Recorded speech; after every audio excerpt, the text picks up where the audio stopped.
Oh, welcome, TNT.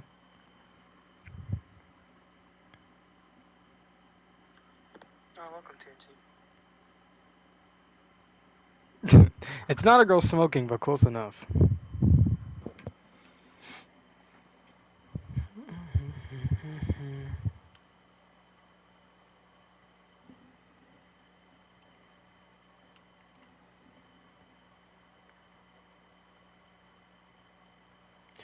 I'm sure this is gonna be a short and fast stream.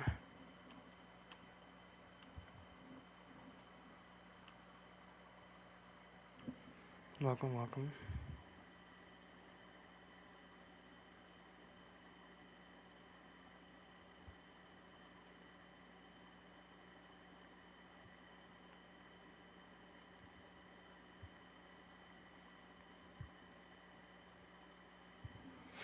I'm so sure it's gonna be a fast stream.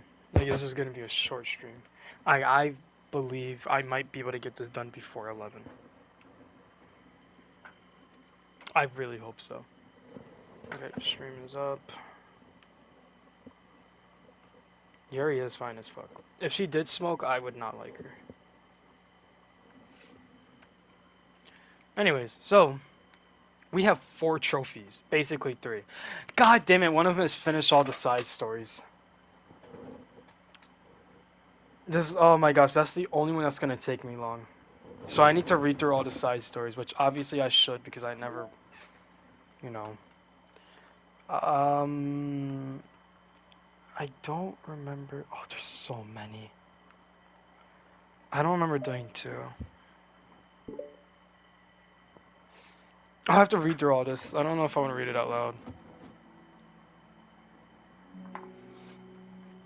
Oh man. I'll read the I won't read the dialogue, but I'll read the like the role playing. Now that it passes on a flash, then it's already time for the next club meeting. Although Monica should have come up. You want me to read it all out loud? Oh god. Okay. Although Monica should have come up with a plan for today's task, she hasn't been able to shake her guilt and anxiety after reading Sayori's poem. I'm so stupid. How did I let myself be the center of attention? Sayori's going to go through these kinds of feelings and I'm letting her comfort me instead of the other way around. What kind of club president does that? This whole time, I didn't think to ask about her own feelings. So much for the stupid vision. Sayori enters the classroom with her usual smile, but upon seeing the downcast Monica, her smile quickly fades into an expression of concern. Monica? Jesus Christ, I can't read this. This is so... Like, I like it, I just don't want to read it. Is everything okay? I'm really sorry. I'm such a terrible friend. Huh? What are you talking about? You're an amazing friend. Monica shakes her head. I made this all about myself. Even you said so yesterday. You told me that I'm trying to make the club... You told me that I'm trying to make the club that I need the most, right? Sorry, I had to, like, focus. But my problems are so trivial compared to yours. Sayori responds quietly. What are you talking about? But as she says that, her face darkens. Through the silence, Sayori mutters her realization. I left my folder here. Monica stares blankly ahead, unable to come up with a response. I wasn't ready to share those. Wait, what? Oh, it's about her suicide. It's about her suicide, I bet. I bet that, like, you know, she went to her photos and realized that Sayori wants to, like, you know, bleep herself off the world. Now you're worrying about me? I don't want that. But why? We're friends, right?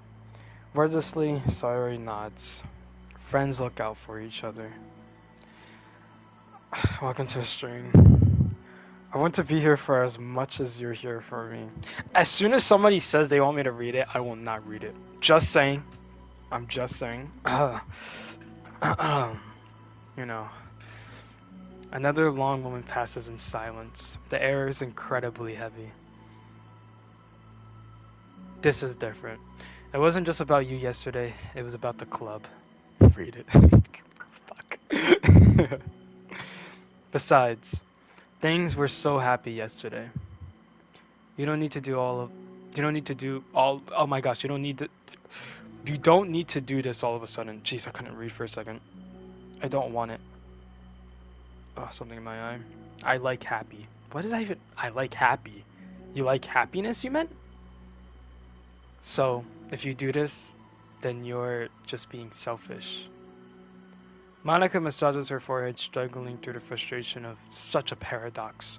It's understandable that Sawyer isn't ready to share certain things, but as unfair as it is for Monica to pry, it's also painful for Monica to force herself to ignore the needs of her friends. I'm sorry I looked. I disrespected your privacy. No, I don't blame you for looking. You would have at least needed to check if it was mine. Yeah. Monica takes a deep breath. Okay. I understand that you don't need me to worry, and I think I'll be able to put this aside so that we can move forward. But can you promise me something? Promise you what? Monica pauses to collect her thoughts. She's collecting her thoughts right now. Yep, she's collecting them. Yep. This is the literature club. Nice. Woohoo! My friend almost ended their own life? Who cares? This is Doki Doki Literature Club. It's a place where people can express themselves in the way that life normally doesn't allow them to. That's the vision. In fact, it's our vision. Right the way into your heart or whatever. So, I just want you to promise me that you'll remember that too. It doesn't have to be right now, but I want you to be here. I want to be here for you when you need it. I want us to be ourselves like that. Sorry, smiles gently. Aww. I'll promise if you promise. Oh, this is so cute. Unable to help it, Monica returns Sary's smile. I promise. Me too. As the conversation closes, the mood in the room is lifted. With that behind them, it's time to proceed with the club activities. So, want to teach me about poetry? Really? I thought she was the top of poetry. I saw Yuri actually the top of poetry? Was she? I feel like Monica's was way more deeply written. Sawyer was just all about depression. Yuri was about how she really wants to eat your blood. And was the other girl, Tusumi? Was about being a child. But I thought Monica was really the main one who knew poetry. Huh? But what about recruitment? It's fine, we have plenty of time for that. But right now I feel like I want to do this. I mean, I do have to fulfill my end of the promise, you know.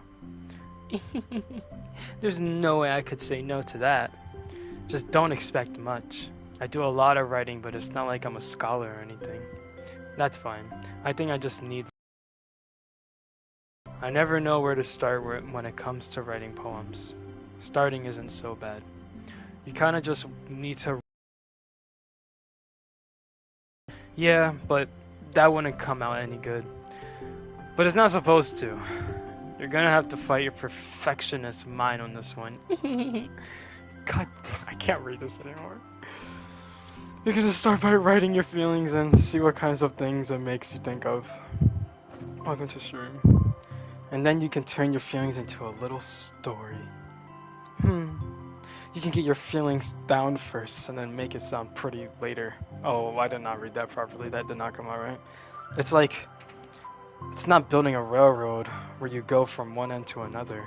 It's more like a college? No, that's not college. That's not what college. I saw you wrote a dick. TNT, what's in your mind right now? What's going on? You got something to tell me? What? I know. How did I say this? With collage? Oh, it's more like a collage, where you find all the things you want to put in, and then you arrange them in a pretty way. At least that's how I do it. It's not like it's the only way around. What did I say? Yeah, I want to see what it said. I don't care actually. But it's a really good way to not get stuck right at the beginning. I understand. Yeah, I always get so caught up. You love writing the dick. Fuck yeah, man. Yeah. Yeah, I always get so caught up. Oh my gosh, but you're so right. I know exactly what you're talking about. You're talking about build a boat. You're talking about build a boat to get treasure. When we rode that giant penis plane. That was kind of hilarious. Yeah, I always get so caught up in how it sounds that I forgot about what's actually important. Monica pulls out a pen and paper to start writing on. Stop being a perfectionist, you idiot. Oh my gosh, how rude. No, yeah, that was honestly hilarious. Those two people were legends for that. I'm just kidding. Monica scribbles out, "You idiot," after she writes it down. Why did she do that? I don't care. No, keep it. What? Why? Are you calling me an idiot? Of course not. But the point is that you're not supposed to police your feelings, right? Be as dramatic as you want. But I was just, well, yeah. I don't need to scribble. Monica rewrites, "You idiots." She stares at the paper. Her words stare back at her. It's kind of funny how I wrote down when I'm mad at myself for, and then I did that exact thing anyway. Jeez, they're speaking in riddles. I don't know English, bro. This is really gonna take some getting used to. I believe in you. Thanks. I do too. Me, I mean, but also you, of course. Monica continues to exercise, jotting down her thoughts. It's surprisingly quite a struggle to write without overthinking it, but after a while, with Sayori's guidance and encouragement, Monica's sheet of paper begins to look fairly lively, peppered with all of her random thoughts. Phew. Monica looks up and down at her sheet. Gosh, I feel so tense looking at this. I hate it. You should memory check me. It'll release me from this torture I'm going through. I did not. Sebastian didn't tell me I had to do the side stories, so I wasn't expecting me having to do the side stories. I hate it, but it's also kind of liberating. I can tell how hard you're trying. It makes me happy, which means I'm not gonna get done streaming before I'm probably gonna get done like at 12. I think you'll be good at writing poems. Don't give me too much credit. I'd have to try really, really hard at it, but I think it's something that I'll enjoy doing with you. Sorry, Beams. I'll stop here, but we still have time. Let's try to work out a new flyer for the club. I won't be so picky about the language. Yay, let's do it. Monica and Sawyer proceed with their work. With each passing day, the two of them become more confident in the club, not simply from the recruitment planning, but from their vision as well.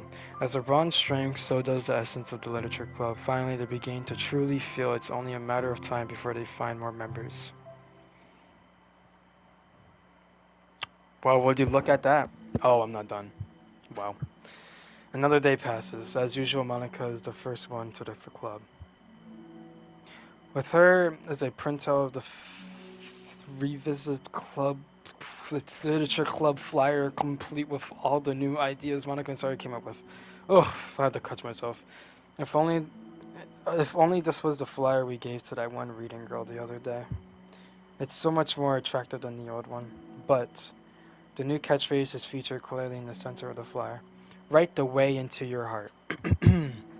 Is this straining my voice? I hope not. I should probably have like a bottle of water with me, because I don't want to strain my voice. Where is? Do I have a bottle of water in here? An actual water bottle. Wow. What a surprise. I have to clean a bowl later so I can eat some original Captain Crunch. Welcome to the stream. Wait. Okay. Because this is definitely going to strain my voice if I just keep reading, especially with how my voice is. I don't think it's used to reading stuff for a long time out loud. Bad guy. Why won't you die? Why don't you shut up, bad guy? I'll kill you or fuck you? I'm so confused. Where's that from?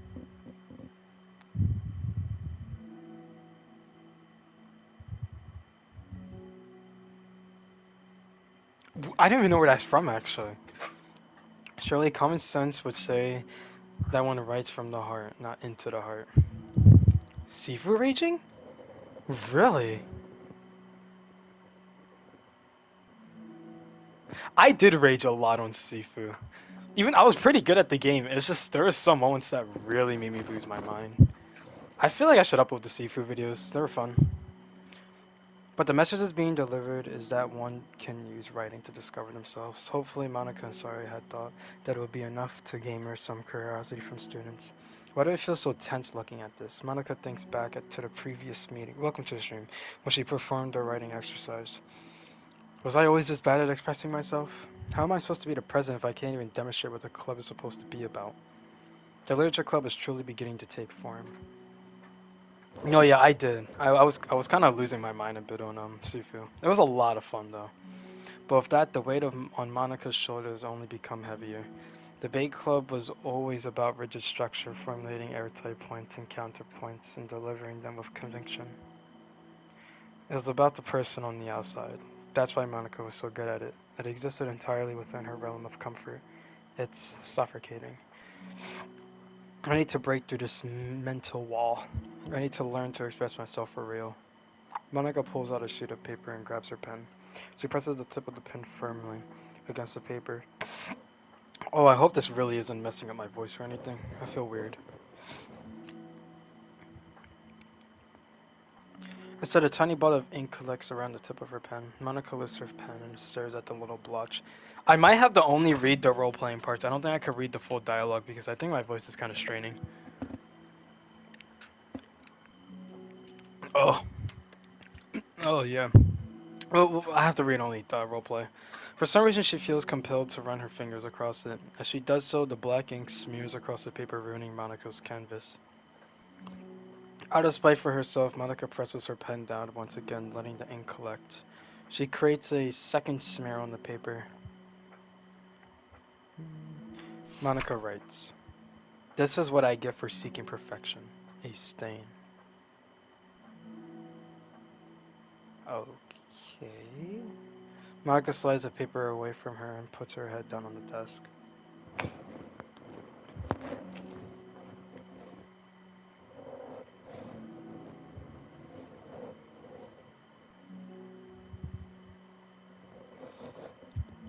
The air conditioner seems louder today.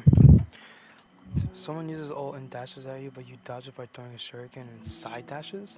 Oh, I know exactly what you're talking about. You're talking about when I, for some reason, locked in randomly and I started dodging everything on the strongest battlegrounds. That was a crazy moment.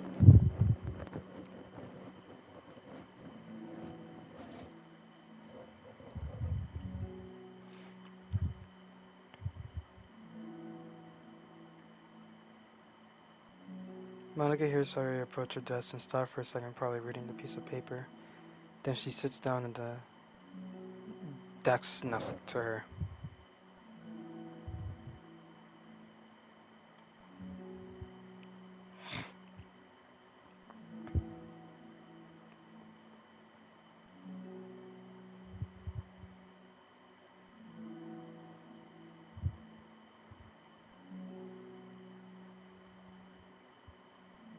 Sari takes a sheet of paper from Monica's desk. She writes something down and stares at it for a while.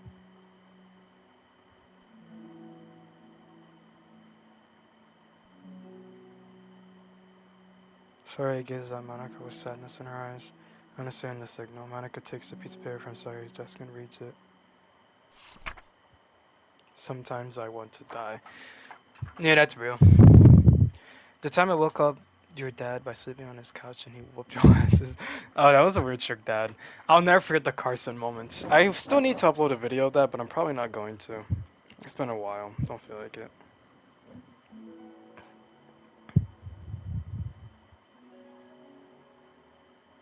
Her voice shakes.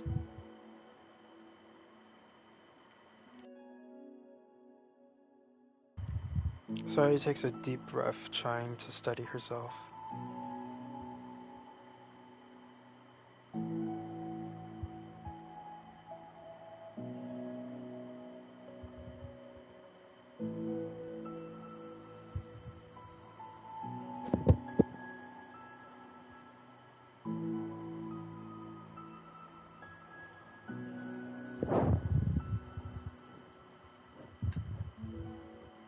At those words, Monica stands up. Sari must have taken days to work up the courage for this. Oh, today's actually your birthday? Oh, happy birthday. Were Monica's own futile but genuine efforts actually the push that Sari needed? Sari's deliberate breaths can be heard over the air conditioner. As she prepares herself to continue, Monica waits in gentle silence.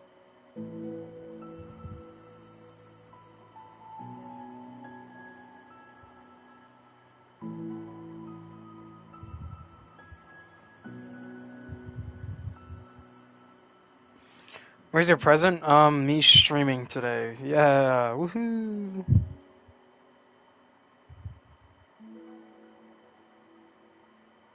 Terrible. That's what Monica wants to say, but she stops herself in fear of saying the wrong thing.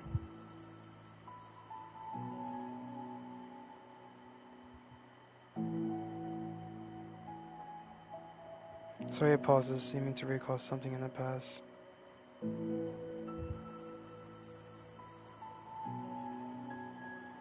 Sorry, pauses again, her solemn expression making her look almost like an entirely different person.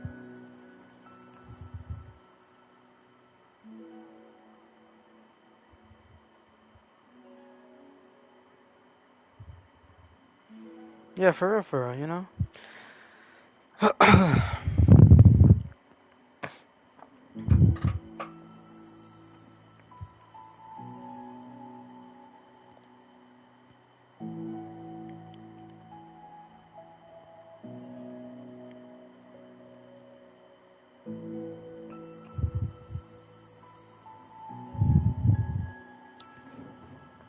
Monica feels a tightening sensation in her heart. Who is your present? Check inside your walls, you'll see. A feeling of connection as her emotions radiate between them.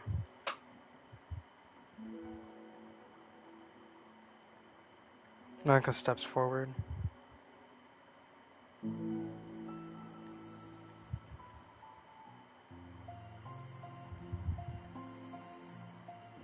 No, not my mom.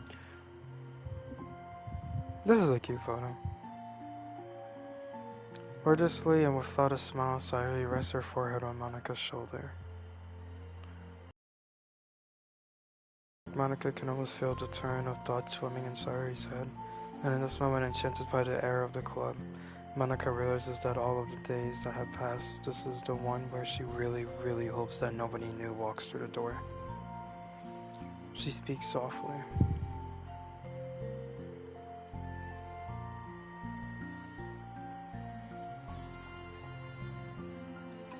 Oh wait.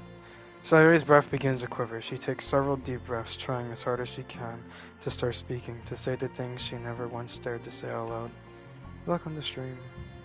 Finally, she speaks in a choked voice.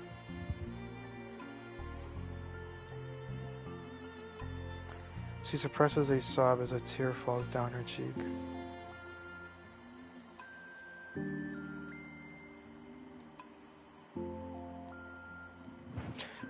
Oh, it's not your birthday? No, you tricked me. Even though, like, I don't know I was supposed to do that. Like, if you tell me it's your birthday, of course I'm gonna be like, happy birthday. I'm not gonna be like, you're lying. It's like, how am I gonna disapprove that?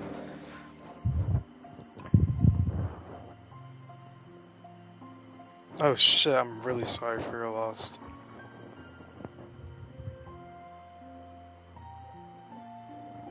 I'm really sorry to hear about that.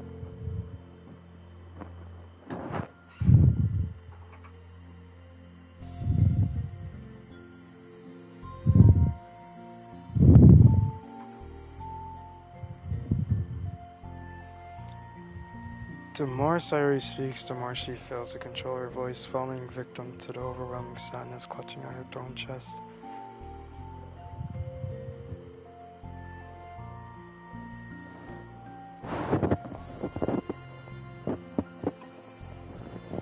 Jesus Christ, what the fuck is wrong with you, TNT? Oh my god.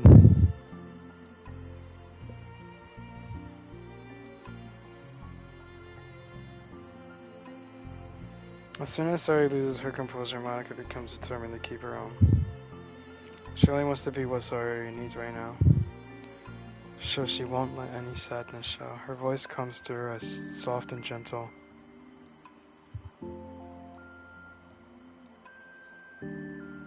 Monica offers a few words of comfort, but she knows Sayuri said it herself, that the thoughts Sayuri experiences are ones that don't belong, and Monica can't magically make them go away.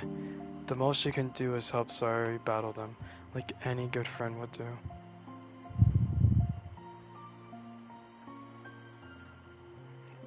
Your brother passed away? How? He got ran over!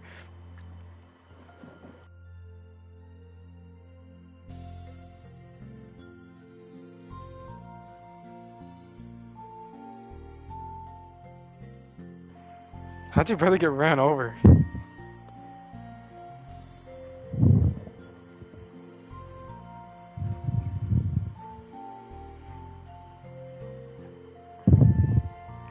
Where's this stream? How'd your brother get ran over?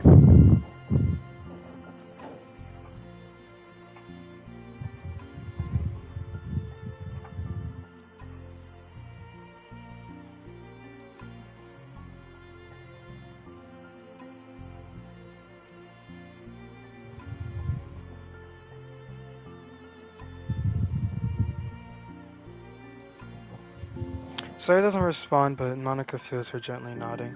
No more words are needed between them. The two share their embrace for a while longer, Monica letting Sawyer take as much time as she needs. Once her breathing steadies, her sniffles fully cease, Sawyer lifts her head and wipes her eyes. He started doing a Fortnite dance in the middle of the street and a car was speeding at him.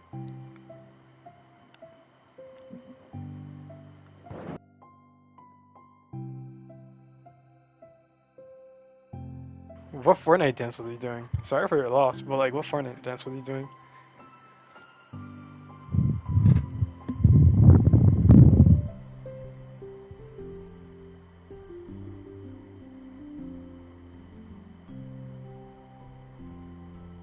The two exchange a smiles.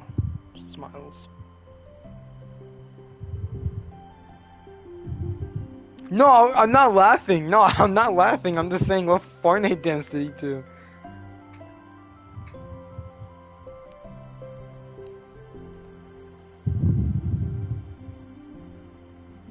Sorry, nods.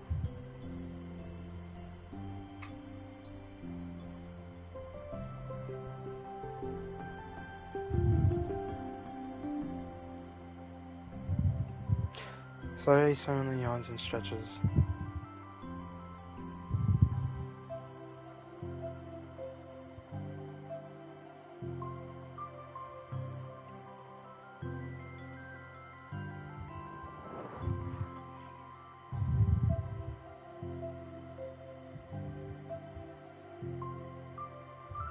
He was doing a gritty and did it low.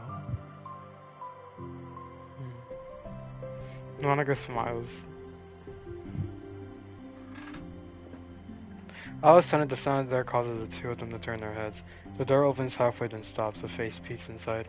A face that seems familiar. Is it our girl Yuri? Or no, I think it's Tatsumi. I forgot her name.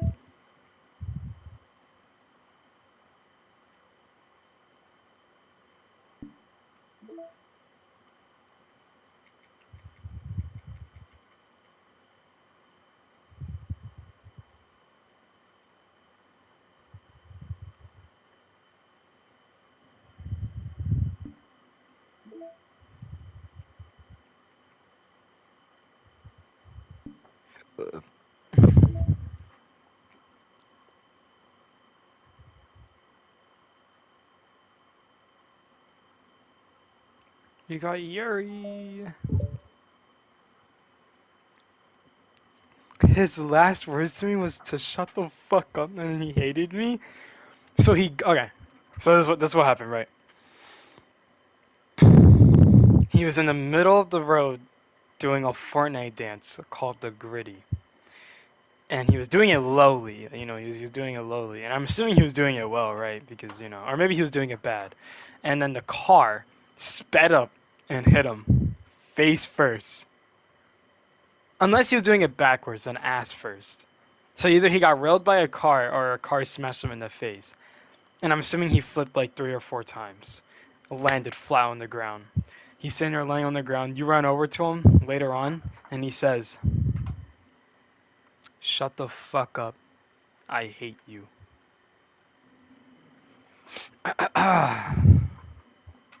The club meeting is silently interrupted by the sound of the door, causing Monica and Sawyer to turn their heads. The door opens halfway, then stops. A face peeks inside, a face that seems familiar. It's our girl. Oh, Yuri.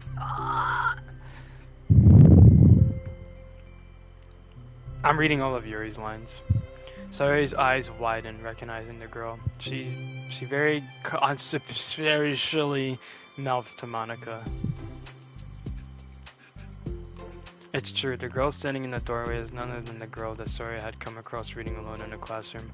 Thanks to Monica leaving a flyer on her desk, it seems she's found her way to the club. Am I in the wrong place? The girl fully steps in the door but continues standing against the wall, avoiding eye contact. Sayori continues to fail, containing her excitement.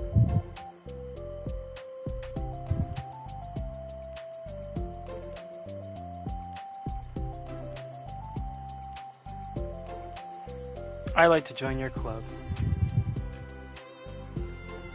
I mean, I should be good enough. Oh.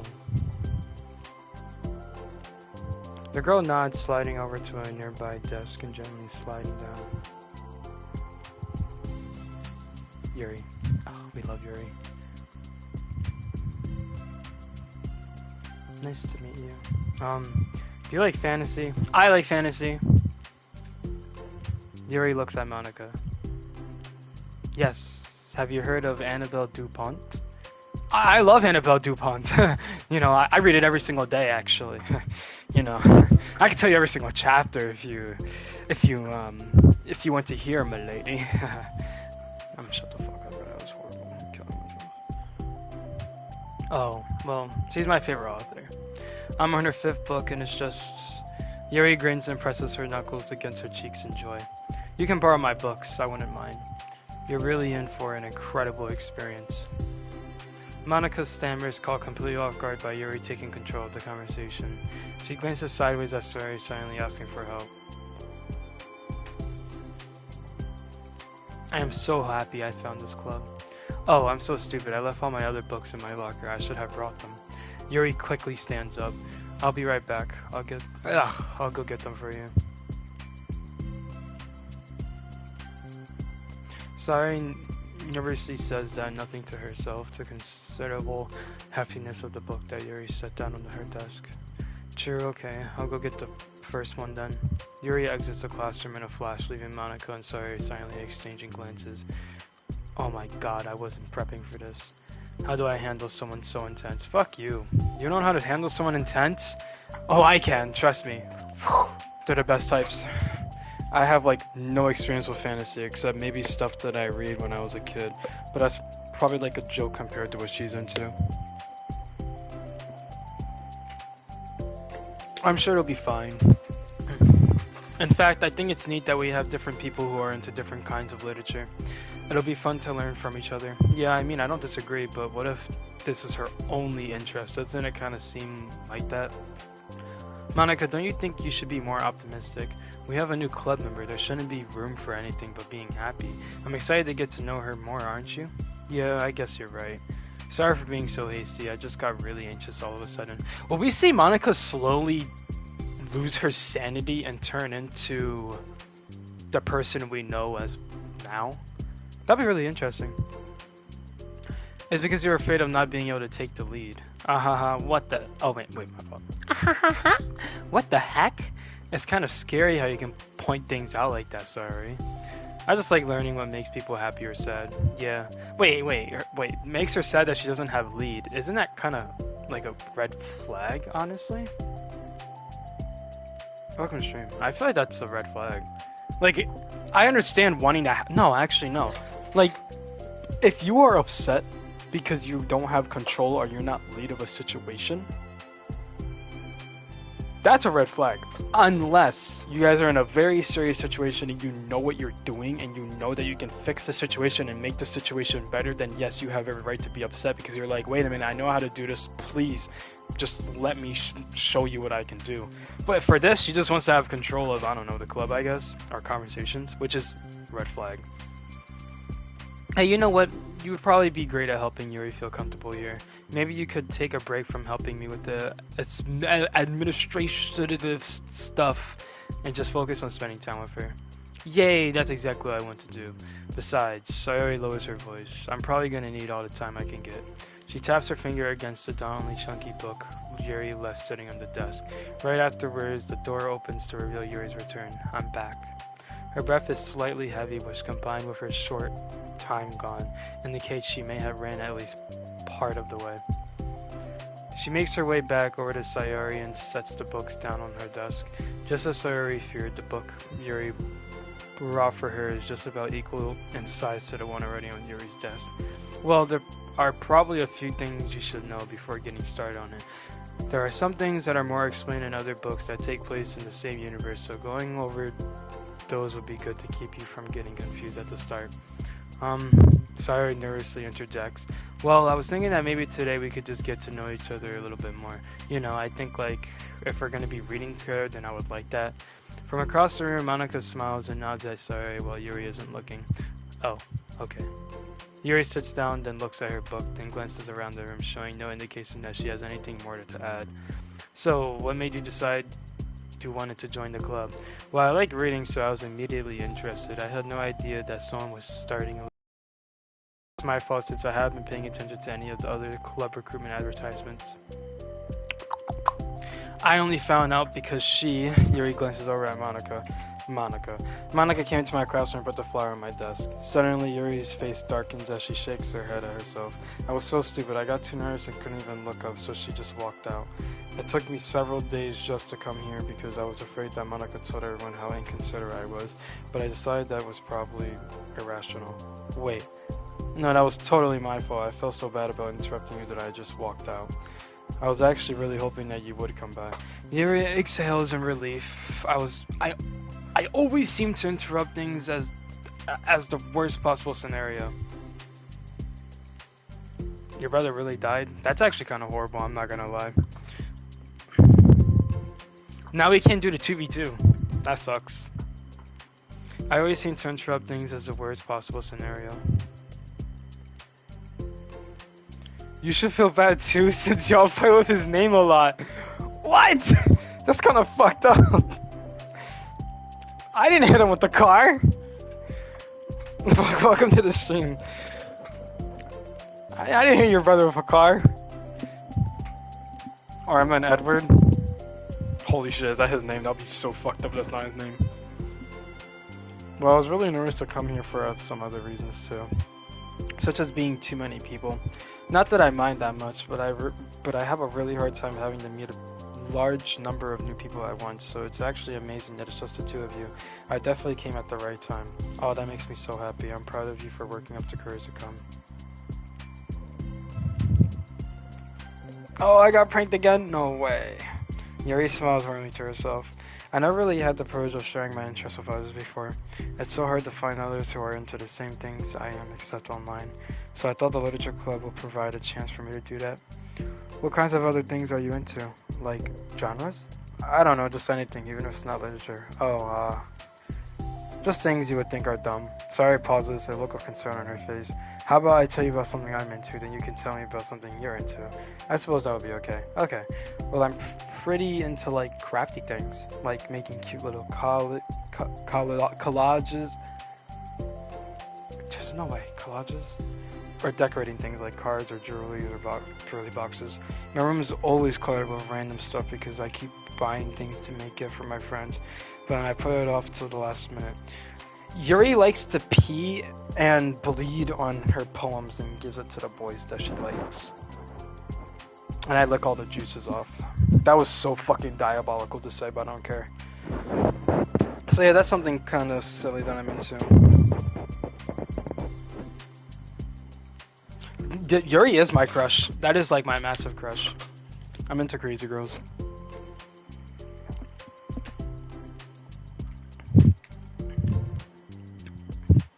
You sound quite creative. Not that much. It's just that you'd be surprised about how much you can do with scissors and glue and stuff.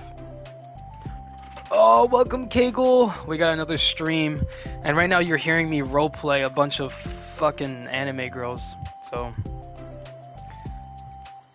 what's good, Kegel? Yeah, Yuri's a purple one. I fucking love Yuri. So unfortunately for this platinum trophy, I thought it was going to take me an hour. But I realize I have to go through all of the side stories, and I'm only on the second side story, part 1 out of 2, and it's 40 minutes into the game, and there's 6 side stories with 2 parts each. So we might be here for a good minute. It's gonna be another slow stream. Even though Jurassic Park was fun yesterday. Not that much, it's just that you'd be surprised by how much you can do with scissors and glue and stuff. So I have to share something that I'm into right now. Sorry, Nods. Well, I guess I'm into nature. I love nature. Monica, I'm gonna start a nature club. No, you're not. You're stuck here with me now. I'm not. Oh, yeah? Well, I hereby appoint you as vice president of the literature club. That's kind of fucked up. That's actually kind of fucked up. I'm not gonna lie. That's so messed up. Yuri does not fuck with that. Look at her face. She's like, yo, I don't fuck with this girl. I don't like her. No, I haven't checked your channel in a while.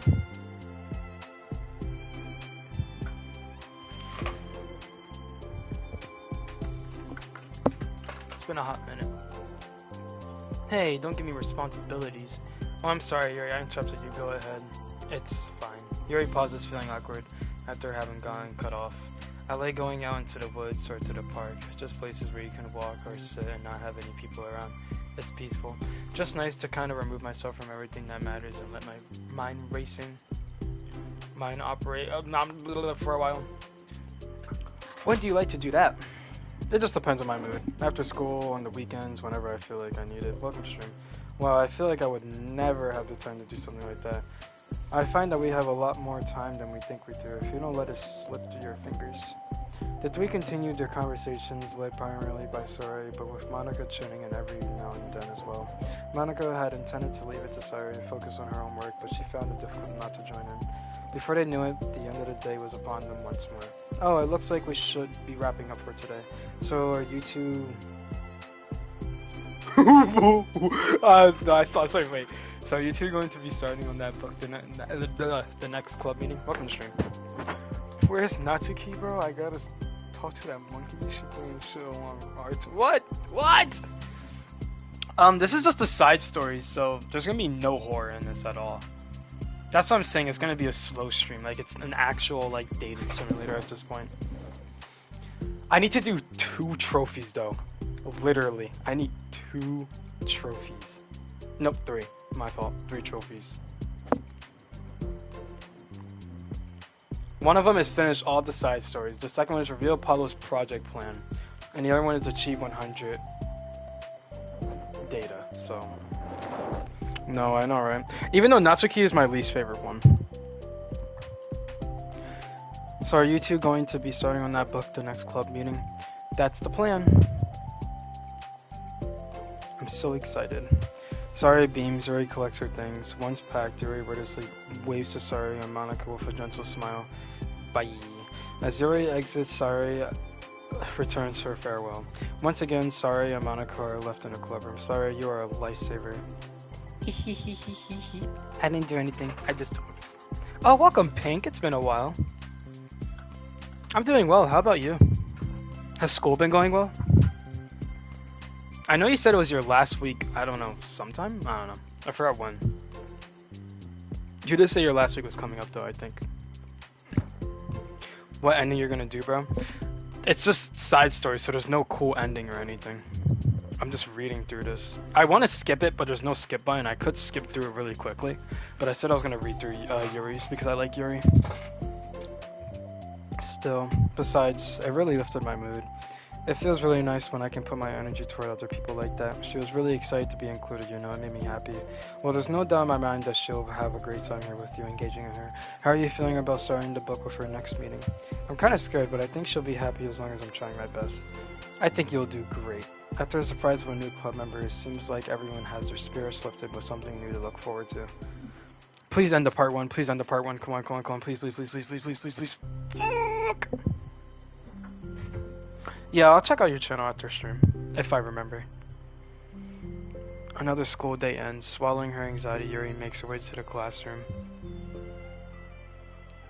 expecting to be the last one to arrive. As soon as she opens the door, she's surprised to find only Sari in the clubroom. I'm fine. Last week was my final week of school, so I'm on summer break now. Oh, that's awesome.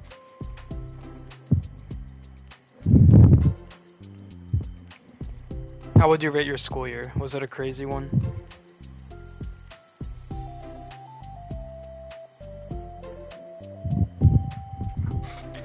It's club time again! Monica went to the computer lab, so it's just us today. Is that okay? Yuri silently nods, unable to make eye contact. I'm sorry about yesterday. Sorry tilts her head, unsure of exactly what Yuri's talking about. Well, I mean, the way I got overly excited to share my books, and now you had to stop me so we can talk first. It was so inconsiderate of me. I got too excited and forgot to think about everyone else in the club, so... Yuri, you didn't do anything wrong. I thought it was cute how excited you were. Well, still, I think I changed my mind about the book. We don't have to read it. Huh? Why? Because I know that you were just humoring me anyway. In retrospect, it's rather obvious that nobody was truly interested. Welcome to stream. But if you like it so much, then it must be worth sharing. I already decided I'll join the club, so you don't have to try so hard to entice me. That's not what I was doing. A moment of uncomfortable silence stretches between the two of them. Oh jeez, they really did make me sit through the silence for a good minute. Your summer break is on Thursday. Nice. I am doing a special water stream on Friday, like June 21st. But if everybody's off a break, then I might as well push that back one more week if I can. We'll see. Way too many fights had gone on and some of the work was pressured. Despite this, I had some good... Oh, okay. At least it was okay. At least it was okay.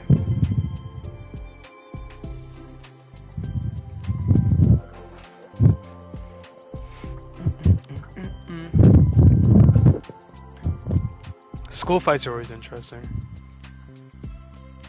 Well, the thing is, we don't have any club activities yet. I mean, Monica and I have just been working on the recruitment stuff mostly. So it just sounded like something fun that we could do together, reading your books. You know, like, as a club activity, that'll be okay, right? Why am I being so resistant to this anyway? It's exactly what I wanted in the first place, and you're being so nice about it. I really don't know what's wrong with me. I'm sorry for being like this. You don't have to apologize. Just tell me if there's anything I can do to help you feel more comfortable here. Sari pulls her desk up against Yuri's and sits next to her. The book in question is already on Yuri's desk. Peering over, Sari reads the cover of the book.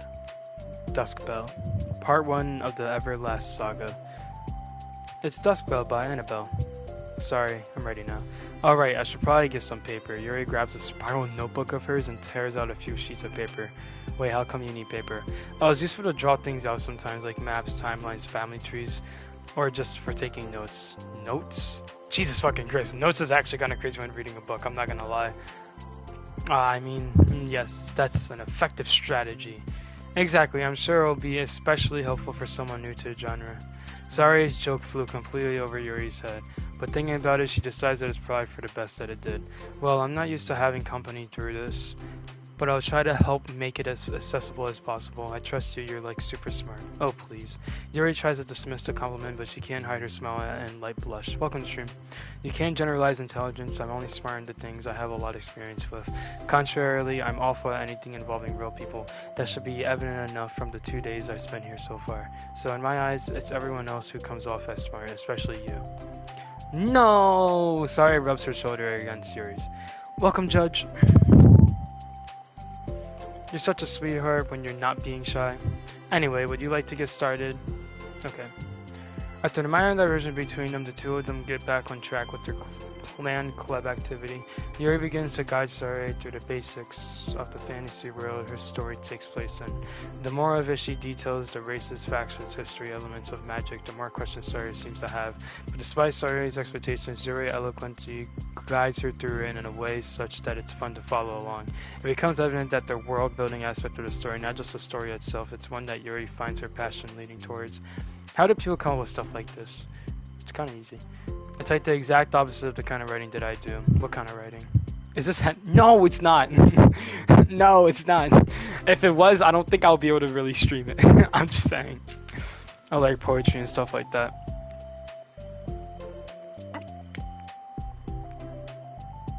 The things I write are just like putting down the feelings that come into my head, and you know. But this is like, there must be so much planning and hard work. You're into poetry. I think there's an appendix that includes some of the kingdom's written works like poetry and folk songs.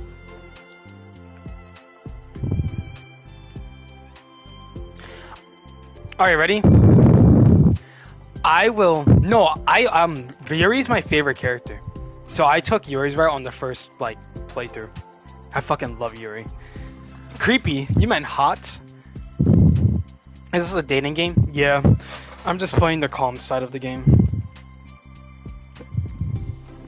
Yeah. It's a psychological horror, but it's also like a... It's like a dating psychological horror. Yuri giggles, filling Sari's heart with happiness when she realizes it's the first time she's heard Yuri laugh. It means Yuri must be having fun. Anyway, I think we can get started by blah, blah, blah. Okay, but I can't read very fast. Oh, that's fine. I'm very patient. Patience is something I pride myself in. I see. Sari jots Yuri's patient into her notes. Hey, that's for the book. I'm just kidding. But I'm glad you're patient because I need that sometimes. A lot of times. Sari flips through her pages of the book and past the table of context. Okay, chapter 1. The room becomes silent as the two of them begin to read, but the silence only lasts for a moment before Sari speaks up again. From my friend, had a crush on Yuri from Doki Doki at 2020 to 2021. So real. I still have a crush on Yuri till this day. The silence only lasts for a moment before Sari speaks up. What does vindicated mean? So real. What does that even mean? Oh, well, in this context, essentially means that he was proven innocent. Okay, it's okay to ask questions, right? Of course. Sari turns the page. Are these footnotes? A lot of the dialogue has cultural references that requires explanation to be understood. The two continue reading. Yuri's relaxed expression remains unchanged. Meanwhile, Sari's expression grows tense as she tries to make her way through the dense text. Up until now, their expressions had been reversed, with Sari easily navigating social situations and Yuri struggling in them. But the tables have turned. Wait, are they talking about the past right now or the present? Where? Right here. They're talking about the past. These paragraphs are describing a flashback that Varnes is having. But they didn't tell me that. It's implied from the context. Sari rubs her temples. The two of them continue while Sari asking fewer questions. She begins to understand the value in the notes as she finds herself referring to them somewhat often and even adding to them. But her reduction in questions comes not from getting used to the reading, but rather from her fearing that she'll come across stupid. That's so real. That's why I don't ask questions. Yuri got mommy milkers? Yes, and she also pisses on your paper, so be careful about that. At least Sari reaches the end of the chapter. I think we can stop here for now. Sari takes a deep breath and closes what little of the book she's gotten through so far. So what are your thoughts up until this point? Sari tries to find words. Am I doing well so far? I'm not sure I understand. Well, I don't know. When it takes me so long to read and understand things, it makes me feel really dumb. But I really like how into it you get. It makes me want to keep going and to keep doing my best so I can see it the way that you do. Oh, these parts are so long. The realization in Yuri's expression fades. I see. Yuri quietly gathers her things. We can continue tomorrow, right? Yuri pauses and shakes her head. We can do something else tomorrow. But I'm sorry. Wait, sorry for what? I don't understand. I'm sorry. I don't want to do this anymore, that's all. I'm sorry that I made you. Yuri, what happened? Why'd she leave? You weren't making me. Sari is left alone with her words. How did this happen? We were having fun just a second ago. It's my fault. I said something stupid and hurt her. I should have just told her that I enjoyed it. Monica trusts me with this. It's the only thing I'm good at and I still messed up. What if she doesn't want to come back? Drowned in guilt, Sari stares blankly at her desk spread over notes. The book sits next to him. Right.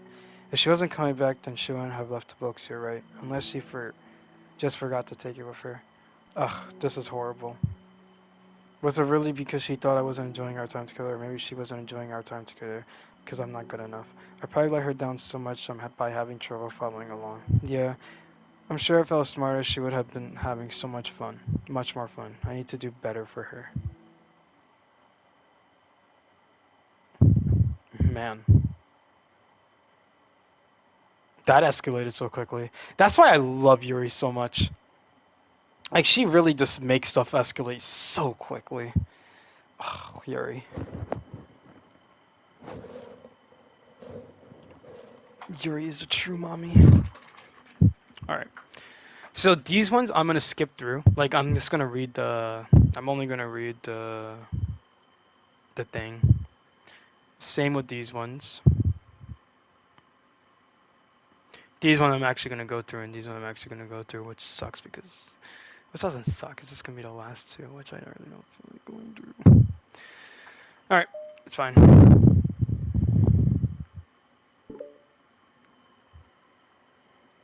What's up, Keiko? Did you see something weird? For the first time, Sayori's first entered the classroom. Anxiety courses through her relentlessly. Will Yuri show up today? Sitting at a desk, she stamps her feet in an attempt to calm down. Why am I letting this affect me so much? I'm doing everything I can to make Yuri happy, but my best wasn't good enough. But it was still my best. But I'm not letting everyone down. I'm always just a disappointment. Sayori continues to wrestle with her self-deprecating thoughts.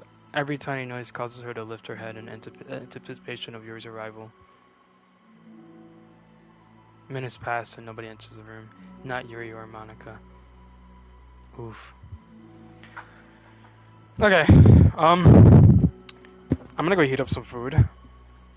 I'm acting like I'm leaving. I still have my headset on me. But I'm hungry, man. I'm so fucking hungry. Ooh, I actually have Oreo ice cream cake. See, I would heat up some chicken, but like that takes a lot to eat. Should I heat up some chicken? I think I should heat up some chicken. Welcome to stream. Person who just joined, tell me if I should heat up chicken. If you don't respond, I'll take that as a yes. If you respond saying no, then obviously I'll take that as a no. Oh my gosh, you said hentai. Okay, never mind. I guess okay, that's awkward.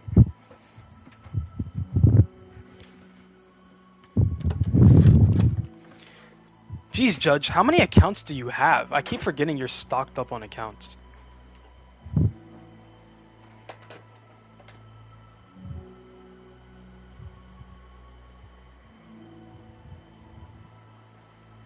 You have so many accounts, that actually kind of worries me a bit.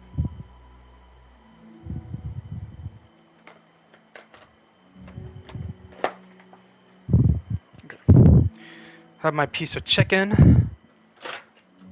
How long do you think it'll take to heat up? Well, we'll put it in for 1 minute and 30 seconds. Okay.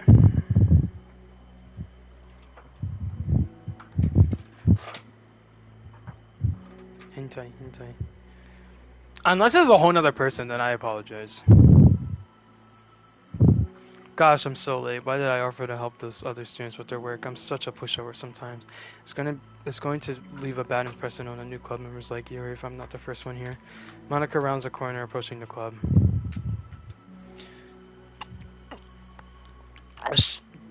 So does she. The number of accounts I have is similar to your mom's weight. Shit, I don't even know my mom's weight. But I'm assuming it's probably over 100 because I feel like that's a healthy weight to be at. Yuri jumps at the sound of Monica's voice. Maybe like 120. No way she's 90 pounds. I remember her saying that, but she lies a lot. She's sitting outside the club room against a wall next to the door. Embarrassed, she quickly closes the book she was reading and stands up. Oh gosh, I'm so sorry I'm late. You didn't have to wait outside for me. The door to the club room is open. It's not.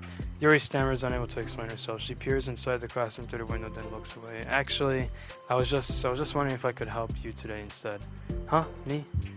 With club publicity and stuff? Yeah. Monica is utterly confused. Why is Yuri asking this all of a sudden when she was so eager to spend time with Sayori before? Did they not get along after all? Monica looks into the classroom herself to see Sayori sitting alone inside. Okay. It's kind of a simple job, but I'd be happy for you to tag along. Me too. Monica is worried, but she finds it difficult to insert herself into whatever conflict that may have arisen. It's a little ironic she realizes that... JFK?! I thought you died! What?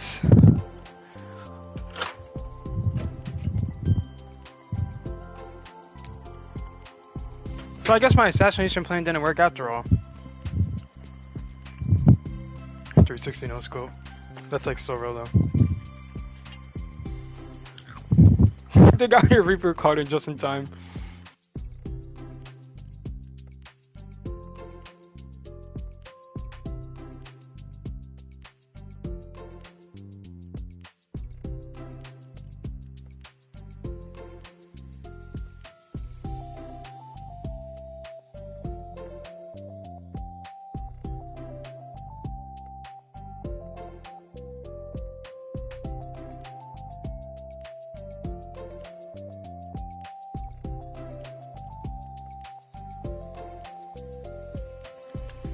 Um, GNT's lying. I didn't say that. Why would I ever say that?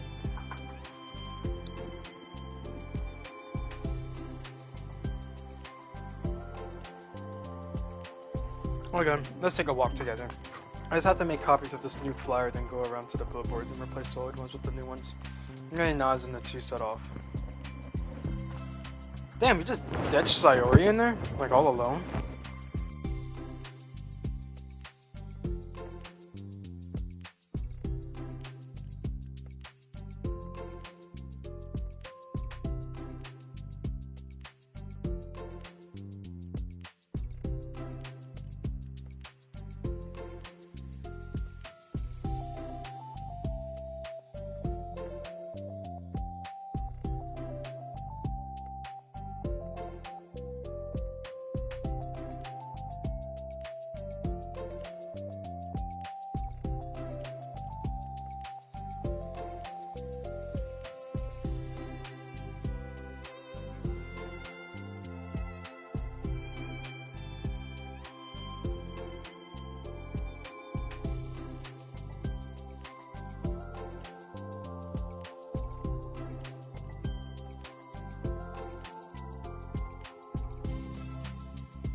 Alright, I'm just eating some chicken while playing.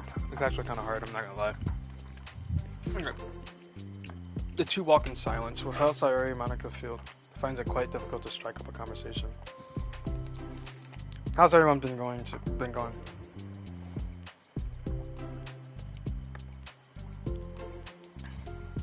Neither of them follow with anything more. Damn, they really suck at conversating. Monica turns up at this stinted conversation. How the heck does Sayori do it? Oh, sorry, I didn't see you yesterday. I went straight to a computer lab to work on the flyers. Sayori told me. What did you two end up doing yesterday? Just some reading. Oh, I'm glad. It's really starting to feel more like a literature club now. Yeah, it's kind of funny. I felt some intimidated at first when I heard about the kind of reading you were into. But you know, it's kind of stupid of me because I'm just intimidated by things I'm not good at. And it's silly to assume that everyone who comes to the club would just have the same interests as me. But it's so cool that you were able to get Sayori into it. It's like the club is working and I'm really happy about that. She's not into it.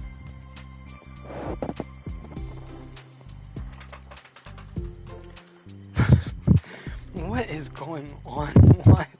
What? What is going on in chat?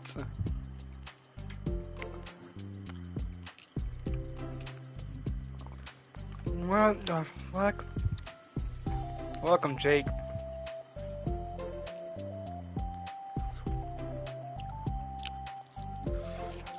This is Sebastian's favorite game. He loves this game.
Alright, I'm back. I'm back.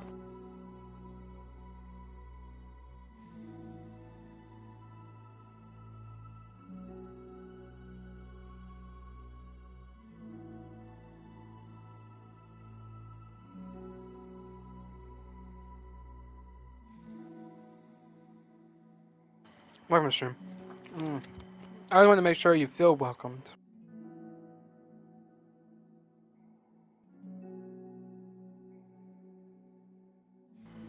If it's important to that, then you can tell me anything. What's up, Jake? You enjoying the stream? You enjoying chat right now?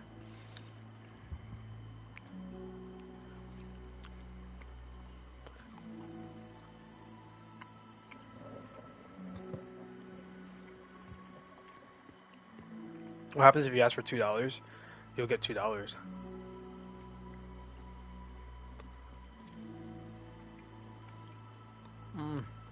So I'm like really fucking up this chicken right now.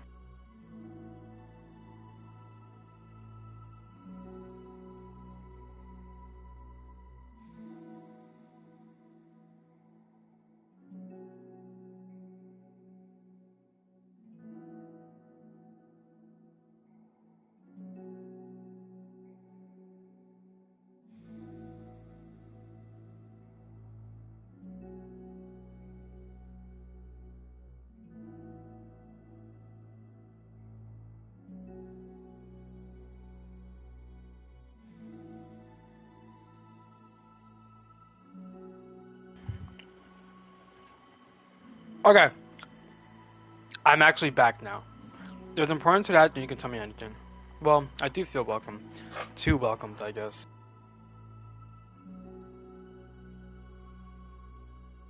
It's not an issue with the club, it's an issue with me. So I feel wrong to inconvenience you all. Monica pauses and thinks. Well, what if we put it this way? It's my job as parents to understand the needs of the club members, right? We're gonna have all kinds of people joining this club, hopefully, anyways. And learning about the diverse needs and interests of everyone will help me come up with club activities that everyone can be happy with. Excuse me. That everyone can be happy with? Not just only some people. Of course. I need to be looking out for everyone. Otherwise, what kind of club would it be? I see. Yuri looks a little more relaxed. It signals to Monica that switching from a sympathetic approach to a pragmatic one was a good choice. Each individual truly does have their own needs. Okay.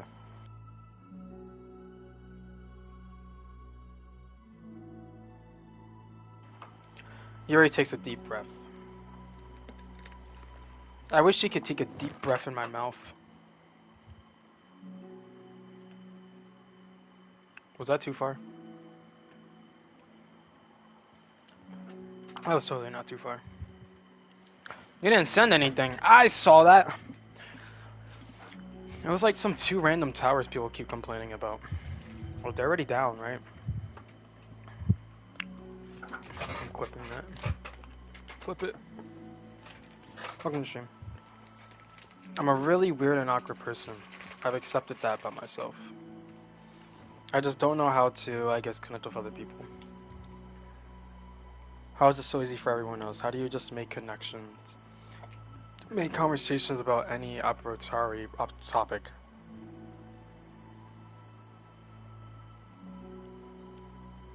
I can talk for hours about the things that I'm into, unfortunately so much that I don't know when to stop.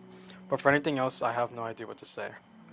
So I understand that about myself. I'm just not good at with people. I can't help it.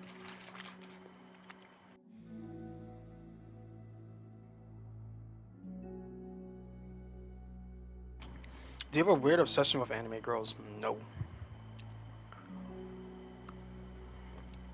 So it feels like whenever I'm confronted with a new social situation, I'm either ignored or made fun of, or taken pity on. And sorry falls into that third category. She what? Hold on. You're saying that sorry is taking pity on you?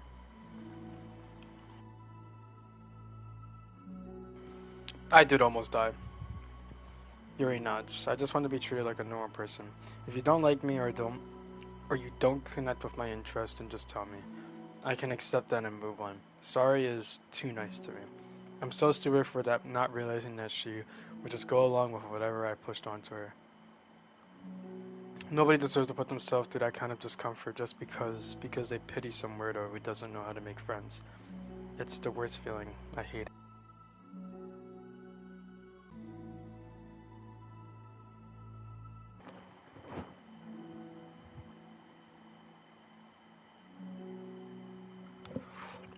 Fuck Mahito.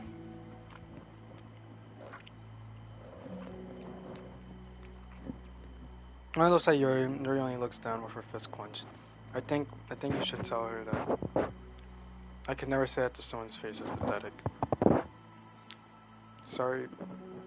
Am I really going to stream like? Sorry is different. That's your dad's name, really? Who named your dad Mahito?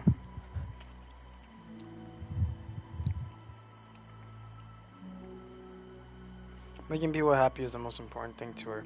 I'm sure that's all she's trying to do. So if you're able to explain to her what makes you happy, then she'll do anything to make it happen.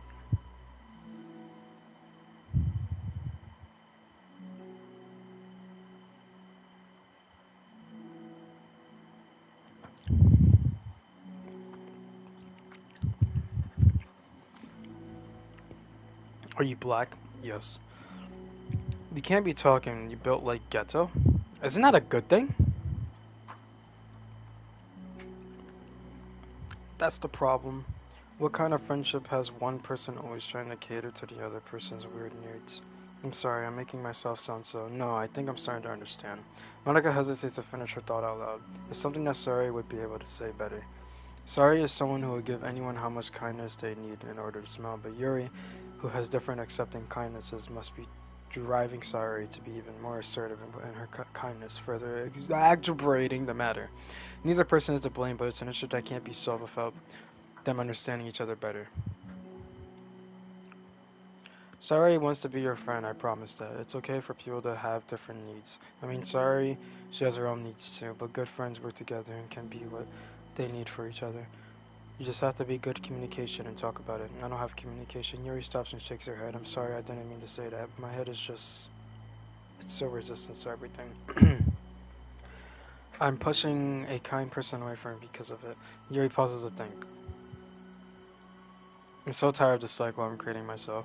I think I'm so afraid of people pushing me away that I just push them away first. How thoughtless and immature of me. Yuri takes a deep breath and exhales. I didn't mean for this to turn into a whole venting session, but I understand now that I just need to communicate with her.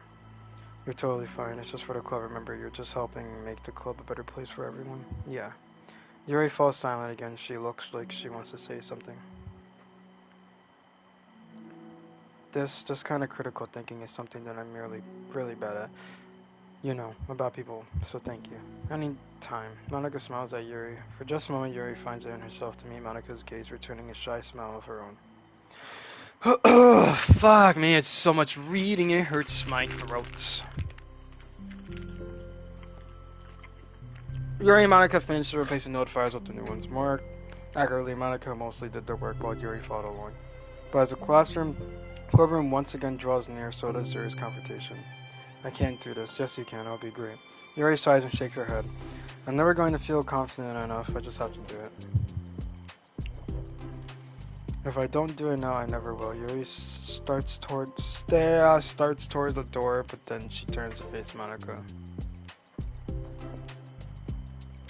You're built like me. What? What are you gonna stream tomorrow? Tomorrow I'm going to stream Roblox. Yeah, I'm gonna stream Block Tales again, because I like that game. Nighttime, I'm hoping it's not Doki Doki again. I'm probably hoping it's just Minecraft or Stray. Yuri starts to you're not just gonna wait outside, are you? I can take a walk. Want me to get a coffee or something? Actually, I prefer tea. I make my own though, so please don't worry about it. Although I suppose that's one downside of reading here in the club rather than at home. I don't get to drink tea while reading. Welcome to stream. So I guess that has nothing to do with this. You know, now that you mention it, I bet we could get permission to keep stuff for tea in the classroom. You can use like an electric kettle to heat up water, right? Would that be really possible? I'll look into it. I think it would be great. Do you like the new Minecraft update? There's a new Minecraft update? It's not coming out yet.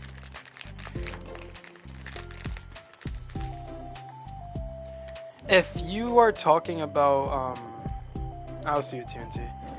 If you're talking about the little small update, no, I do not like the new update. It's horrible. Very small thing else at the top.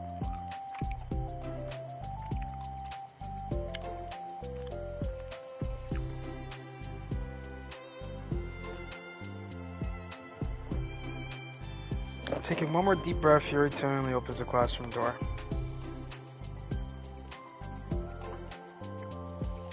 Yuri? Wait, hold on, I'm not done yet. Sorry. Shuffles a bunch of papers around.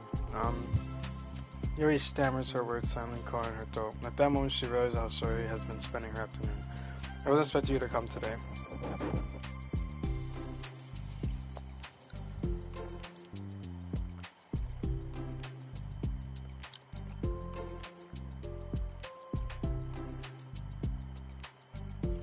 Juno? Who's Juno? What?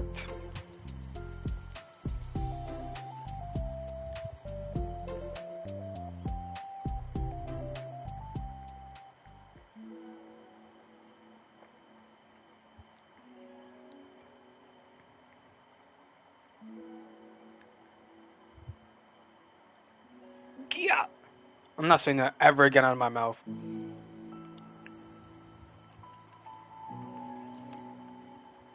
So Yuri's voice quivers in shock after received the exact opposite response she was expecting. I'm sorry. Sori looks away in guilt. Did I do something wrong? I don't understand. So if I did something wrong, please tell me. Yuri shakes her head. No. It's me. I keep putting myself in these situations where people are afraid to treat me normally. If you don't like this kind of reading, it's okay. Please just tell me. I don't need to be treated differently just because I'm weird. But I don't treat you differently. I just want my friends to be happy. So I thought that if we did something together that you really like, I don't want your pity. Why did I do that?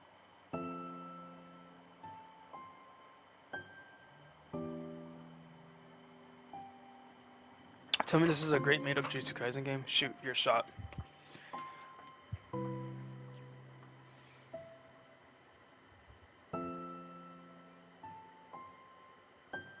Did you see the Drake video? Of his massive fucking penis? Yeah.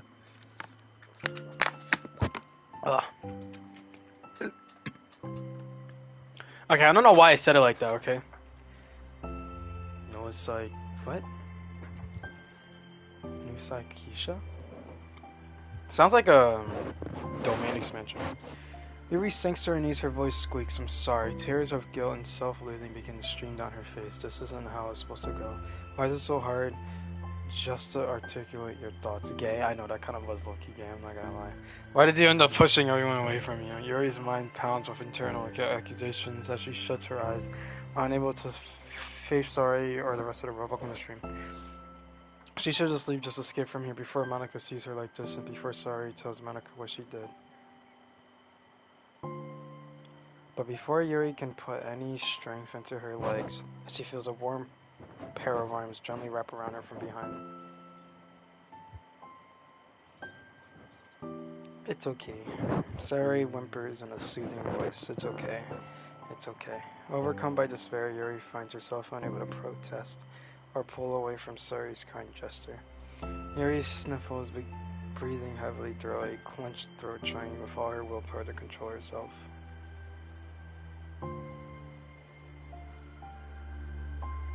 I understand. I understand that the things you're feeling in your head are different from the things you're trying to say. I know that must be what you're feeling right now. I promise I understand that, so I'll give you as much time as you need. Welcome, stream. When you're ready, just tell me your feelings and we'll talk about them together, okay? Yuri sniffles again and nods her head. She gives herself a minute to compose her thoughts, then speaks while steadily her voice. I think that I've gotten so used to people being weirded out by me that it feels like anyone who's nice to me is just doing it out of pity. I'm so horrible with people, so it makes me not want to believe that someone can actually like me for who I am. Yuri! I love you for who you are. I love you so much. Like, honestly, I would do anything for you, Yuri. I would do anything. Anyways, back to reading. Ha. Yuri pauses, but Sori doesn't interrupt. Rather, she waits for Yuri to continue. I got so excited when I joined it. I class where I thought that it was finally my chance to make friends through my interests, because my interests are the only things I know how to talk about. It's all like going for me. But whenever I catch myself getting overly obsessive in front of other people, it feels like I'm making a fool of myself. No, bro. Get obsessive over me. Please. Her bra looks like seeds, a great way to plant...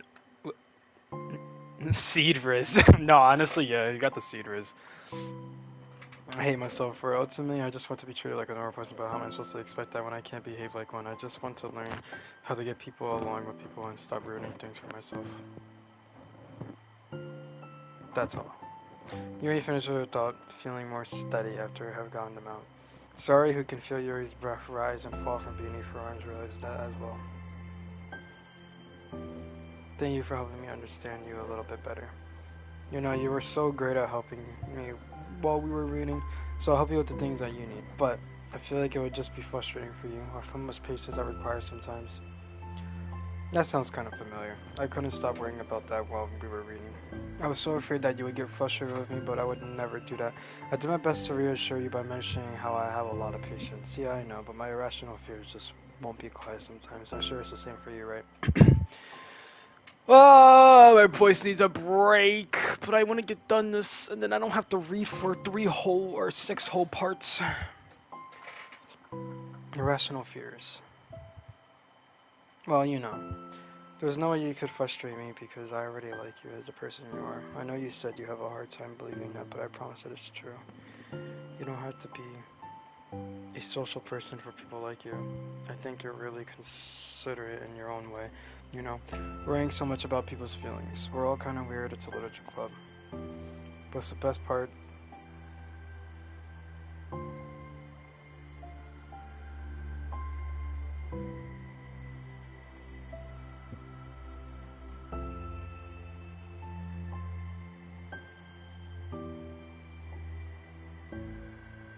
Yuri fights back a smile at that comment.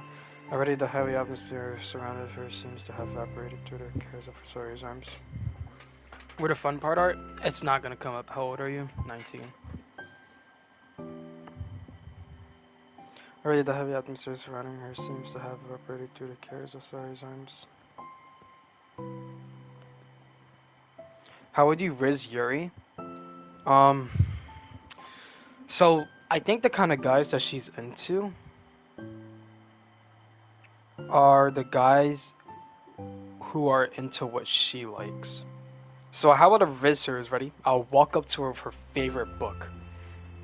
And I'll just start spatting to her, explaining on how much stuff I like. And be like, yeah, this is actually really awesome. I think this character is great. And honestly, this character kind of sucks. But at the end of the day, the storytelling is just really beautiful.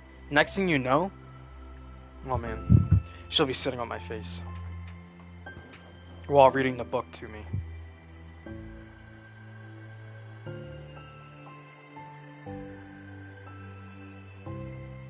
Yuri's tension relaxes. For once, she feels okay just listening rather than worrying so much about saying the right thing. Sorry senses Yuri's comfort, lets her rest. It must be so difficult for her to feel relaxed around other people, but if the literature club can make it happen, then it's something that she deserves to experience.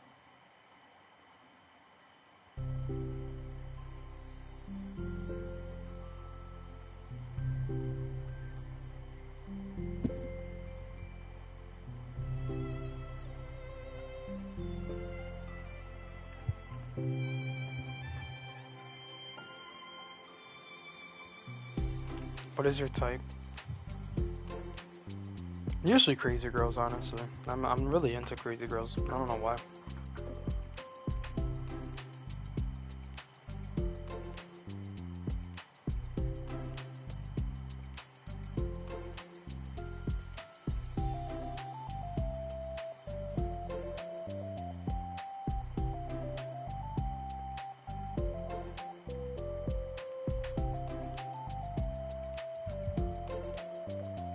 I got a crazy girl for me. I have a crazy girl for me too.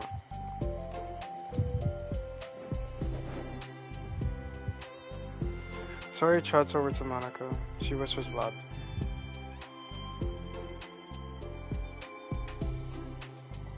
You like crazy girls because of the stamina? Like stamina and trying to kill me? Sure, I guess. She is in my school and she loves streamers who love playing fun and love games. She would love you. I don't think I would love her back because I'm assuming that she is not of age. I don't know whether new.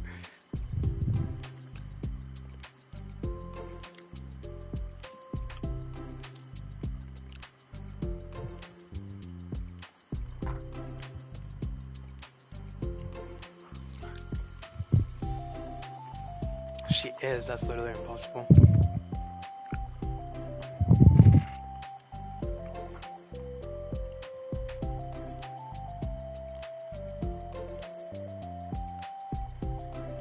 Okay, last Monica perversely looks between the two of them, then smiles.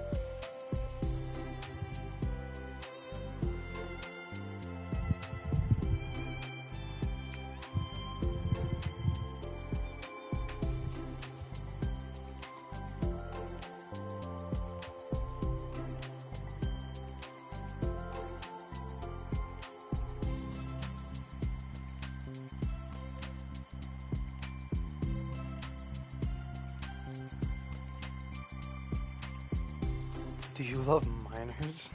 I fucking hate minors, man. Oh, we did it! Okay. Oh god, man. 2, 4, 6, 8. 8 more. I'll see you, TNT.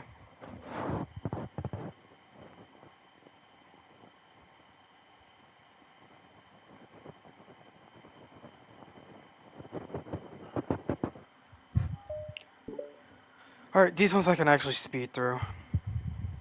I don't care about Natsuki. It's been several months since the club has officially started. Throughout their initial setbacks, the three club members so far, Monica, Sari, and Yuri, have increased their collective bond within the club. Sari has partaken in some of the Yuri's high fantasy literature, and all three of them, led by Sari, have taken an interest in poetry. On a day like any other, the three find themselves silently enshrouded by the classroom door opening, and a girl walks in.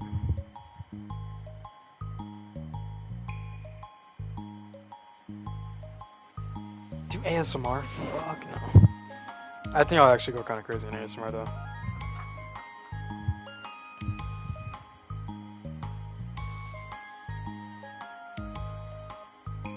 Sari prances over to her desk and presses her palm onto it. Yuri looks up at Sari and protests for having drawn attention to her. Natsuki silently glances between everyone, then sits down next to Sayori. Monica follows by sitting nearby. The sudden gathering prompts Yuri to stand up. The sign that's standing in the corner and making tea doesn't sound so bad after all.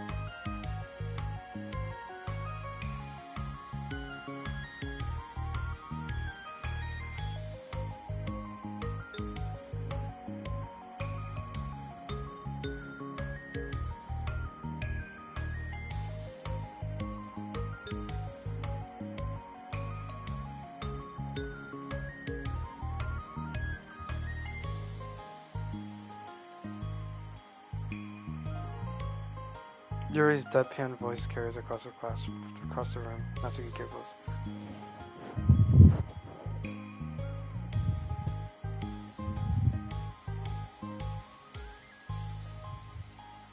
The sound of Yuri's electric kettle steaming up fills the room. Sari lowers her voice.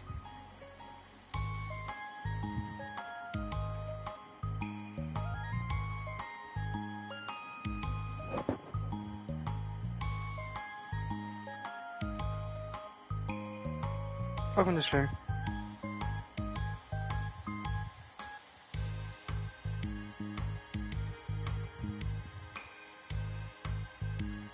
Natsuki shrugs.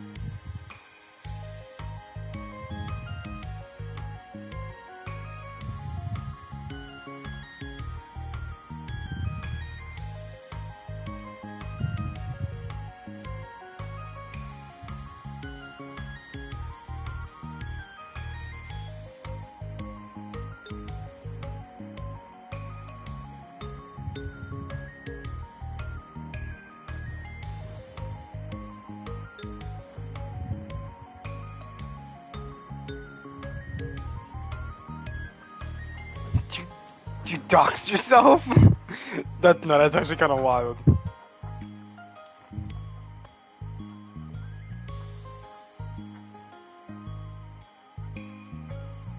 He returns to the desk with a tray of tea coats, which she sets down on an empty desk.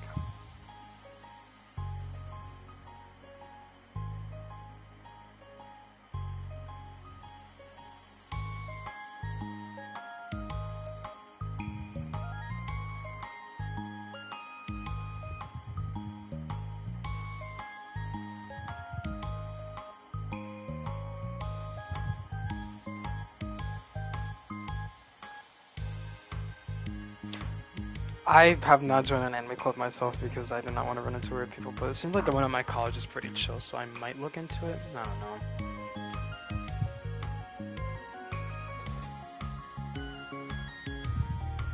DC is quiet? Huh?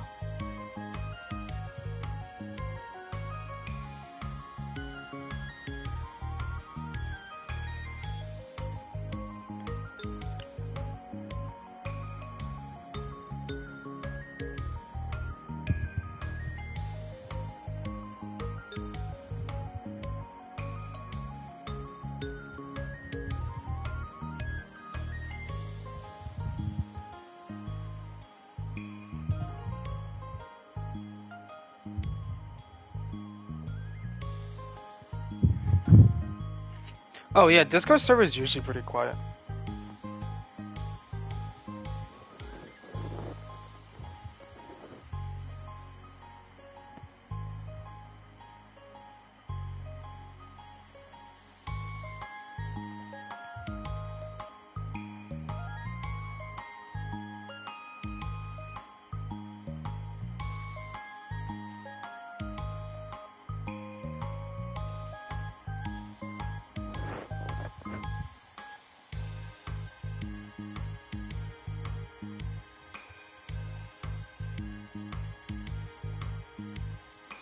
Damn, I don't think I'm actually gonna get this done tonight. This sucks.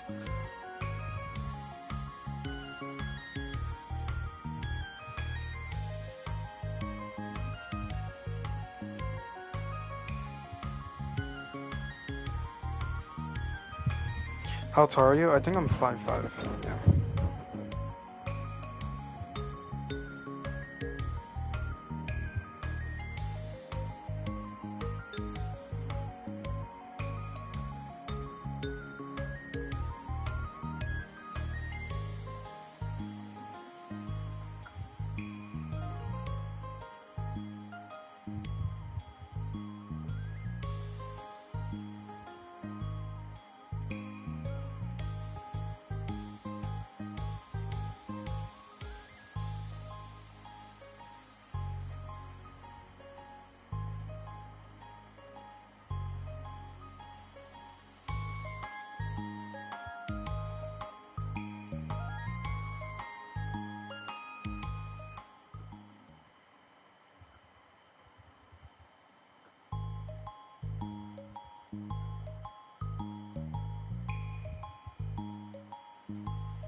You got kicked out of so many schools. What did he do?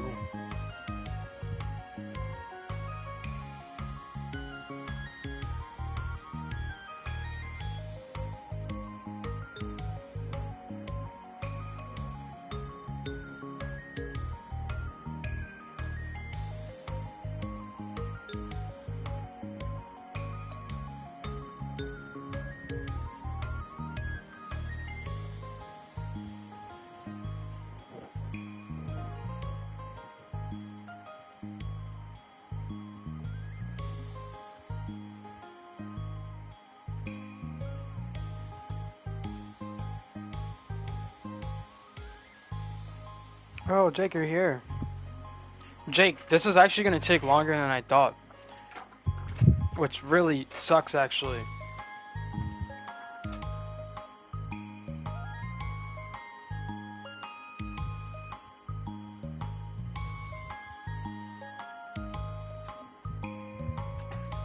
Yeah, I didn't know how to do all the side stories. This reading is taking a long time.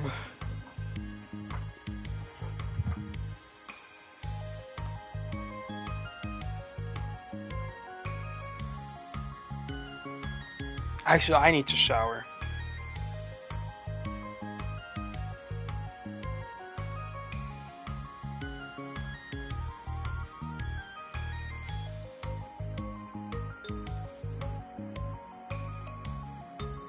Well, no, the thing is, I don't want to skip this because, like, I low-key want to know the lore, you know?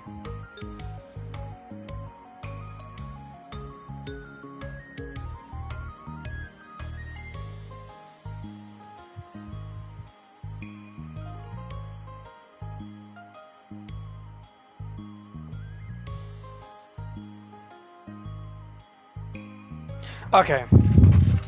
So, do you think I should just get a summary of each of these? I think I should just get a summary of these. Alright, ready? I'm gonna get a summary of each of these, right? And I'm gonna obviously read the summary and know them. And I'm just gonna skip all the lore and get done the platinum trophies today. Because I honestly don't really exactly care. I only care about Yuri. That's all I really care about. So, respect part 1.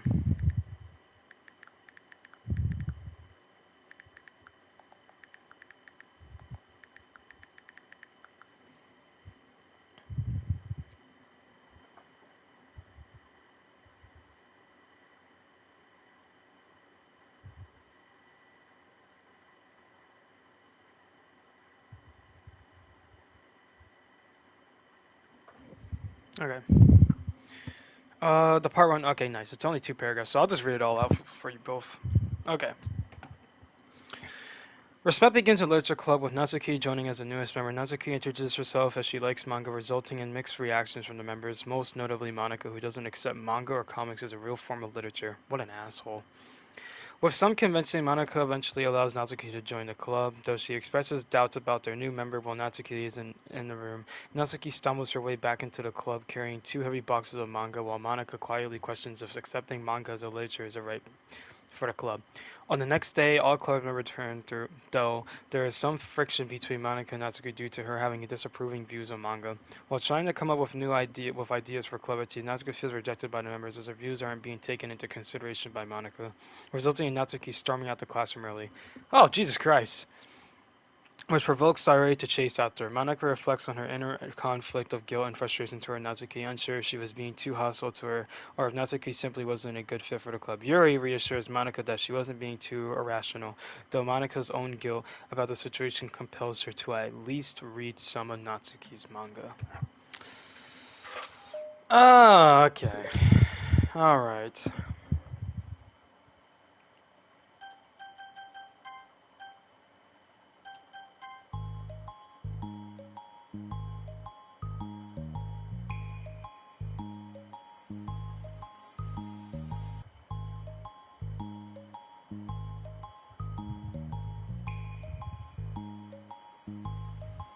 This was the part.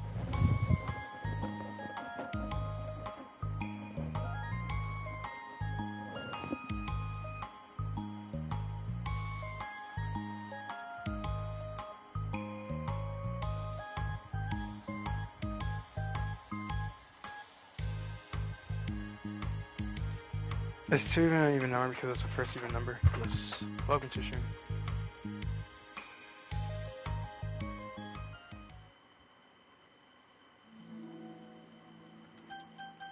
Damn, of course Natsuki's the one that, Alright.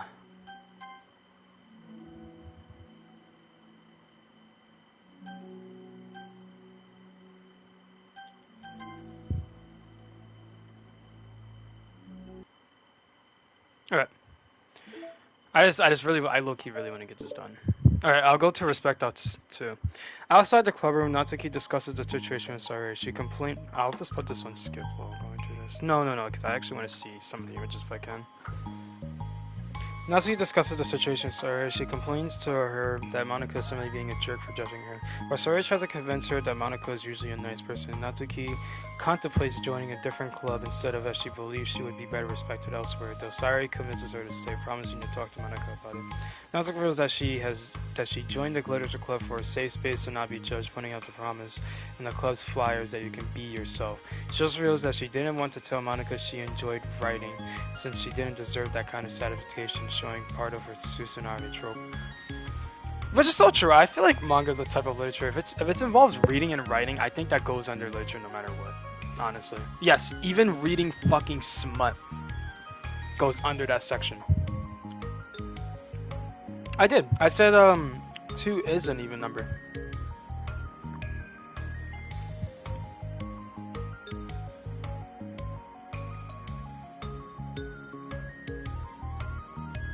Oh, this is like 4 paragraphs long. This is gonna be long. Okay.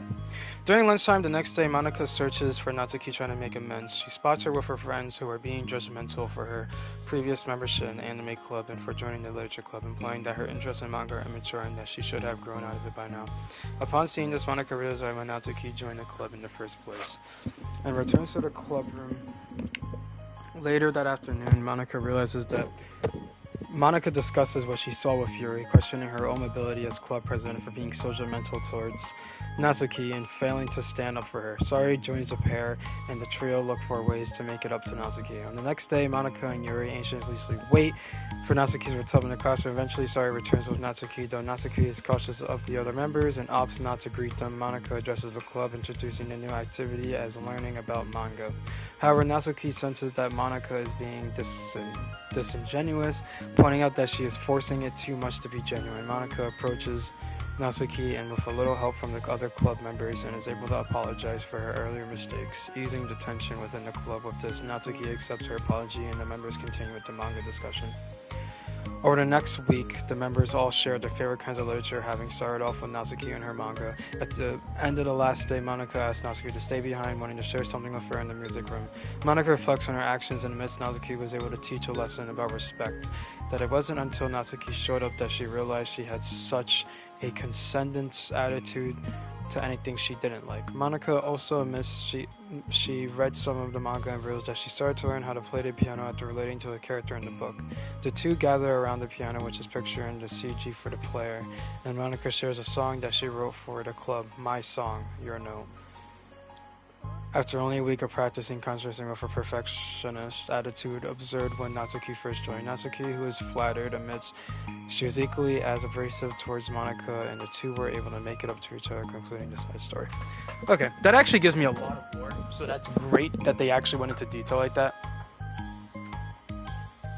I would love to see the picture though.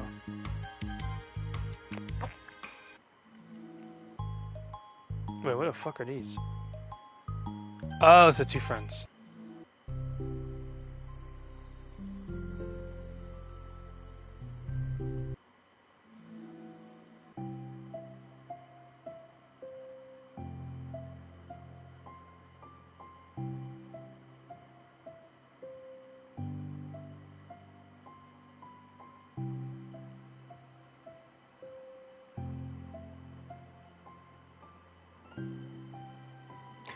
I'll see you, Judge.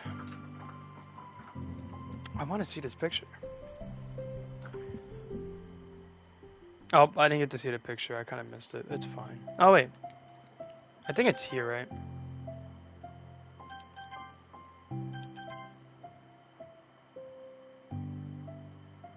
Alright, yeah, this is this one. Oh, this is a nice picture.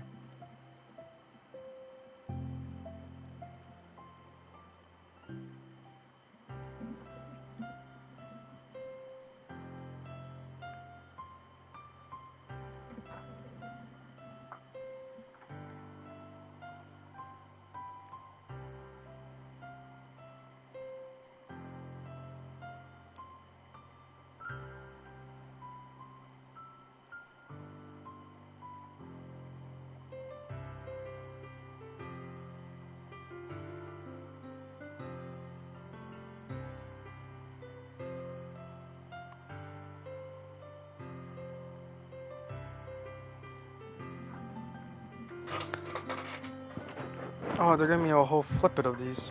Why are they acting like this is the end?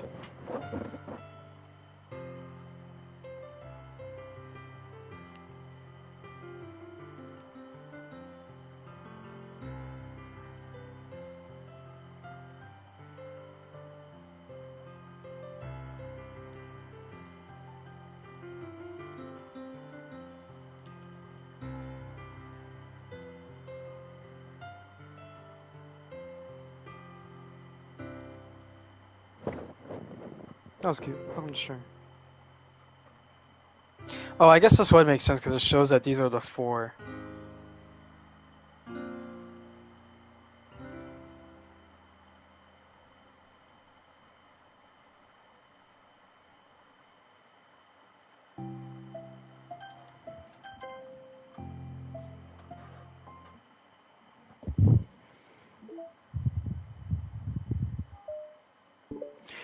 Alright, balance.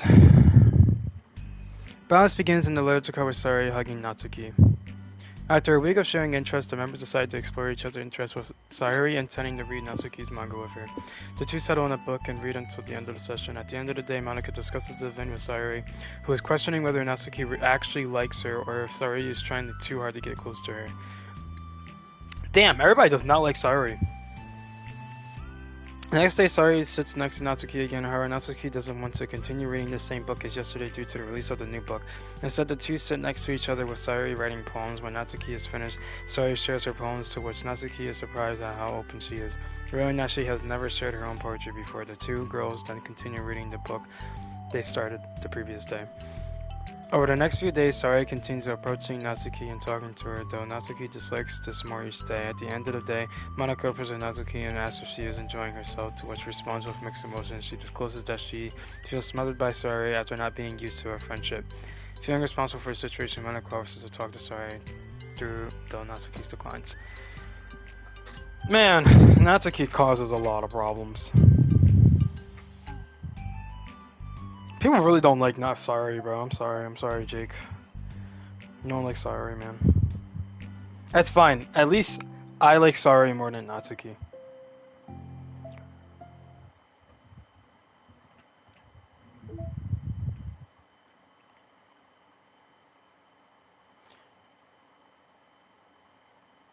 Wait. Was balance really the one? Oh, shit, okay. That was really quick, actually. Part 2. A little longer.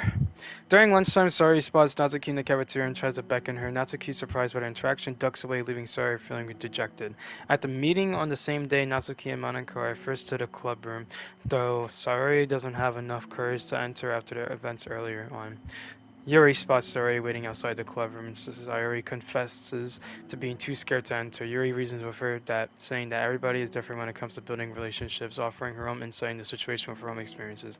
With this, Sayuri finally works up the courage to enter the club room, but decides she's going to give Natsuki some space instead. Inside the classroom, Natsuki notices Sayuri and Yuri coming in. Monica approaches Natsuki, noticing she is writing rather than reading. Natsuki expresses her concern that Sayuri might not be happy with her and is... Oh, fuck.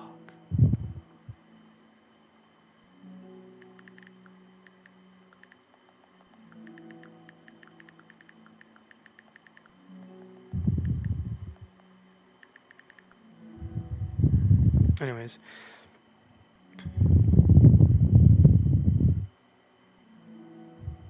So I might not be having a friend is in the middle of writing a letter to her. At the end of the day, both Yuri and Monaco had already left, leaving just Natsuki and Sayuri to awkwardly say their farewells to each other.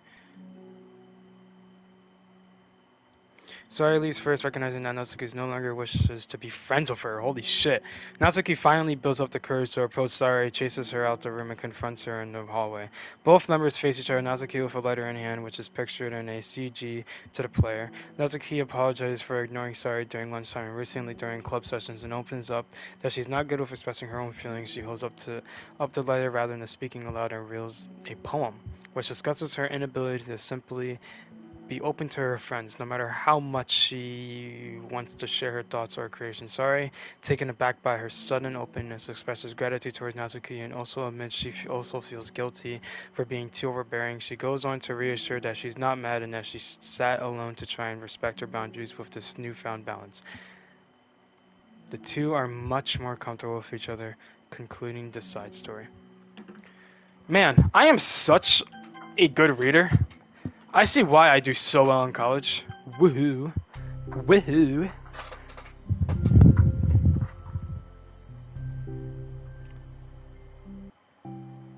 Damn, these niggas be yapping.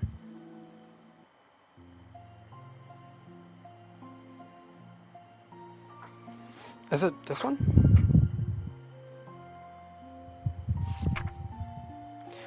The best place in the world. I love my bedroom. It's full of bright colors and soft things. The sunlight shines in and makes everything sparkle. It's the best place in the world. It has all my treasures, all of my books, my collections, my memories. All of my dreams were born in this room. It's the best place in the world. It has all my secrets, all my failures, my fears, my feelings. Sometimes it feels so fragile that the door will break at the slightest touch. But it's still the best place in the world. But when someone knocks, I get scared. I brace my arms against the loose hinges. Please don't break. Don't come in. I'm not ready. It's my best place in the world. The knocking won't stop. I block the door of furniture and eyes peek through the keyhole and I panic. I'm trapped in the best place in the world. I'm not ready to share my favorite place. I need my clean secrets and make my bed to hide my nightmares. I need to touch them, to put them away, to see them again. I have so much to do and I'm scared I'm not ready. But it's still my favorite place. I still want to share it however long it takes. If you wait patiently, I'll eventually open the door and I'll show you the best place in the world. Shut up, girl.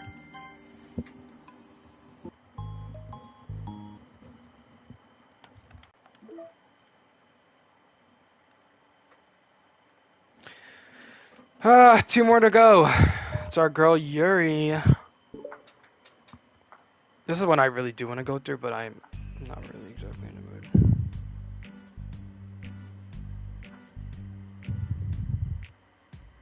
Okay.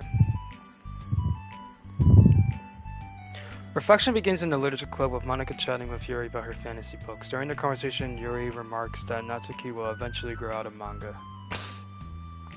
Welcome to stream. Yuri remarks that Natsuki will eventually grow out of manga, just like Yuri did with other interests of hers. Natsuki overhears this, leading to a fewer further disagreements between their contrary interests. Sari eventually breaks the tension after eating cookies that fell on the floor. With both Natsuki and Sari outside the classroom, Natsuki's blunt attitude causes Yuri to reflect on their interaction, leaving her feelings as if Natsuki disrespected her own reading interests. Monika attempts to mediate her feelings, saying that it's normal to be patient, though Yuri remains skeptical. Natsuki and Yuri really don't like each other, and that's because Natsuki's mad that Yuri's just better in all type of ways. On the following day, Monika addresses the club with a special meeting, wishing to discuss the difference in literature in a constructive manner. She goes on to use Sari as an anecdote, analyzing how her language may contribute to tension when there's a disagreement. Natsuki is hesitant as she doesn't understand why she must filter her own language. Though Monika proceeds with the discussion and invites Yuri to talk about her opinion on manga. Yuri initially rejects this, citing that nothing productive would come of it. Though she proceeds to list a few of her thoughts on the topic anyway. In her thoughts, she describes manga as more immature to what she currently prefers and that she has moved past that, provoking Natsuki and causing her to be offended. Monika attempts to interject, though she just leads to more conflict between the two, eventually communicating with Sari getting upset about her friend's arguments. Yuri, rather angry by this point, asks Monika to not involve herself next time and leaves the club room.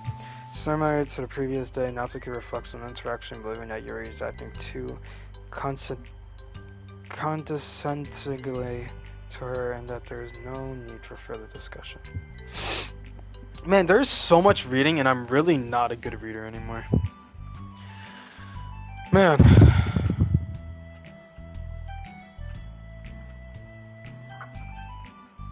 What is going on? Skip all that and grab a water bottle. Uh-oh, I have one more water left. Oh, two. Okay. It's not enough for tonight, but hey. We'll figure it out.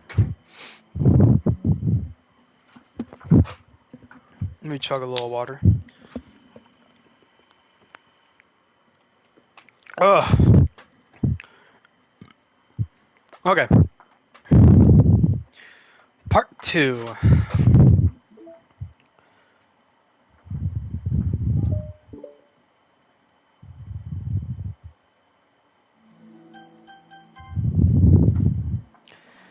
At their next meeting, both Sari and Natsuki are present in the classroom. Sari tells Natsuki that Monika is outside the classroom waiting for Yuri in case she doesn't want to enter the classroom.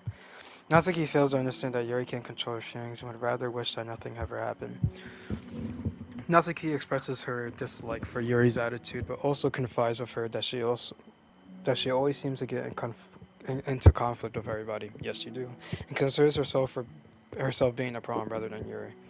She goes on to explain that she struggles being vulnerable as she is used to people bullying her, leading up to her building a defensive attitude to everything. Sari opens up to Natsuki, revealing that she has depression, but that Natsuki shouldn't have to blame herself for her own feelings. Ugh, man, my head's starting to hurt a bit. Which isn't good. because like I gotta read parts later, you know. Outside the classroom, Monica spots Yuri at a disused stairwell reading her own. Yuri is merely apologetic about the events from the day before, though Monica reassures her that she isn't mad. Yuri goes on to explain that she constantly sees the negative side of things and that she struggles with having a normal conversation without upsetting anyone around her. Monica continues to comfort Yuri, who is in a distressed state after reflecting on those events. Monica tells Yuri that she doesn't need to feel bad for thinking so harshly of Natsuki. That is fine if you can't control that emotion, rather only how you express it is important. Monica shows her appreciation towards Yuri for displaying her true emotions, giving the idea for Yuri to write a letter to Natsuki rather than having to talk. Monica also gives Yuri praise for her ability of self-reflection after learning that she enjoys listening to other people's needs and concerns. During lunchtime the next day, Yuri seeks out Monica, who is in a classroom with her friends. Monica spots her through the window and joins Yuri outside, who asks for Monica help in writing the letter to Natsuki. The two enter an empty classroom, with Monica joining Yuri at an empty desk, picture of a CG for the player. Monica helps Yuri come up with things to write, and the pair titled the letter with reflection. Monica helps to structure the letter into 3 paragraphs, oh my god, recognizing that Natsuki is still vulnerable and that she should make it clear that Yuri is ready to respect her and her interests from the start. A while passes and Yuri discusses her own revelations with Monica, saying she finally understands that everybody's in good faith and that she now realizes that a person's behavior is not strictly indicated of how they wish to be. At the end of the day, Yuri asks Monica to deliver the letter for her, as she would rather now watch Natsuki read it. Monica obliges, concluding the side story. Holy shit, man.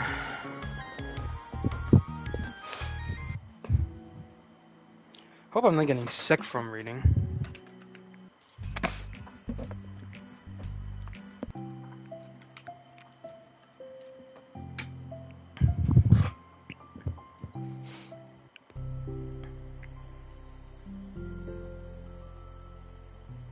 Oh, this is a cute one. This one is going on my wallpaper, because these are my 2 favorite characters.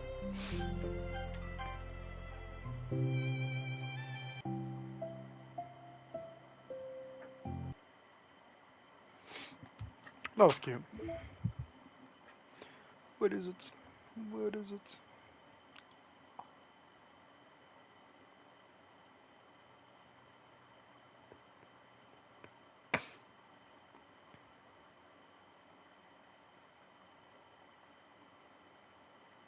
I remember this shit. Gee, she always has the craziest ones. What the hell?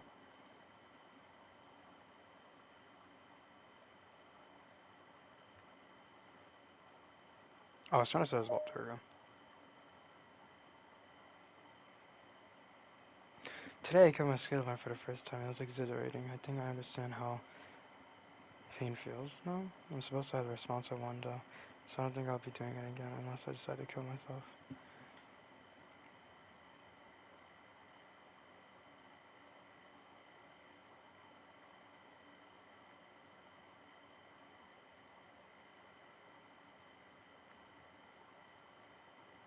I want to read more letters. Oh, there's like actual drawings of it. I guess I missed most of them because I know there was a couple of them that were really interesting, but I guess they're all not here.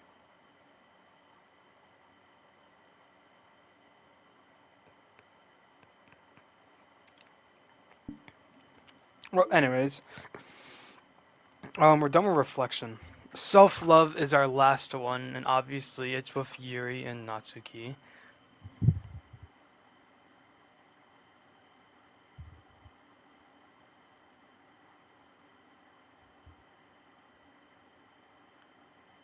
Oh, there's an extra one called Equals. Okay, self-love is a little long. Wow, part 2 is actually really short. It's just 2 paragraphs. Okay. Self-love begins with Monica having delivered Yuri's letter to Natsuki the day before. Yuri... Oh my god, fuck you, man. Oh, I did not mean to skip it. I meant to put auto. Yuri hadn't attended the club when Monica delivered the letter, and she finds herself at a discussed stairwell during lunch to calm her anxiety about the next club session where she will meet Natsuki again. However, the two girls are forced to meet when Natsuki accidentally finds Yuri's lunchtime reading spot. Natsuki purchases a drink from the vending machine next to them, but instead of leaving, she sits next to Yuri. The two sit in silence for the rest of the lunchtime. At the end, Natsuki apologizes for being too awkward and that she isn't ready to discuss their friendship. At lunchtime the next day, Natsuki returns to the same spot to find Yuri once more, this time bringing her manga to read. She admits that she is there because she wants to avoid her friends so she can read her new manga in peace and discuss online friendships with others. The two eventually return to reading after Yuri ended the conversation and sits silently for the rest of the lunchtime. The next day, Natsuki returns yet again, noticing a bottle of iced tea waiting for her. Yuri, embarrassed at this point, admits she bought it for her, though Natsuki's lukewarm reaction leaves her with self-doubt. Natsuki promises to do something nice for Yuri when she figures out how to do that. She then goes on to discuss her friendship with her other friends who are both incapable of taking anything seriously. She admits that she enjoys being around her friends, though Yuri gains the wrong impression that she suggests that she could do better. Natsuki continues with the discussion, saying that not everything needs to be fixed, though appreciates how Yuri can understand her unlike the others, and then reassures her that she is a good listener. Yuri explains to Natsuki why she enjoys reading, citing that she finds it easier to surround herself with fictional characters instead of real-life conversations with this. Natsuki is able to relate to Yuri, stating that she also yearns for friendship with her fictional characters.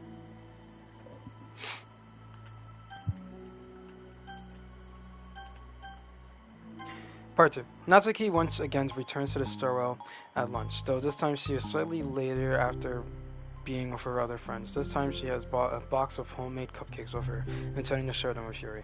The two discuss baking with Yuri and indulging in one other cupcake, and Natsuki states that she enjoys the reactions people get when she gives them cupcakes. I guess that's where she got it from.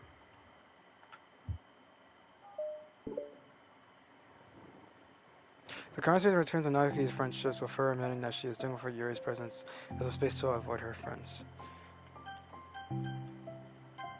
Eventually, Natsuki also admits that she made the cupcakes for Yuri as a way of thanking her, making her happy, and thanking her, though Yuri protests, insisting that she doesn't need to try and make her feel happy. This is enough to make Natsuki cry. She calls herself a bad person.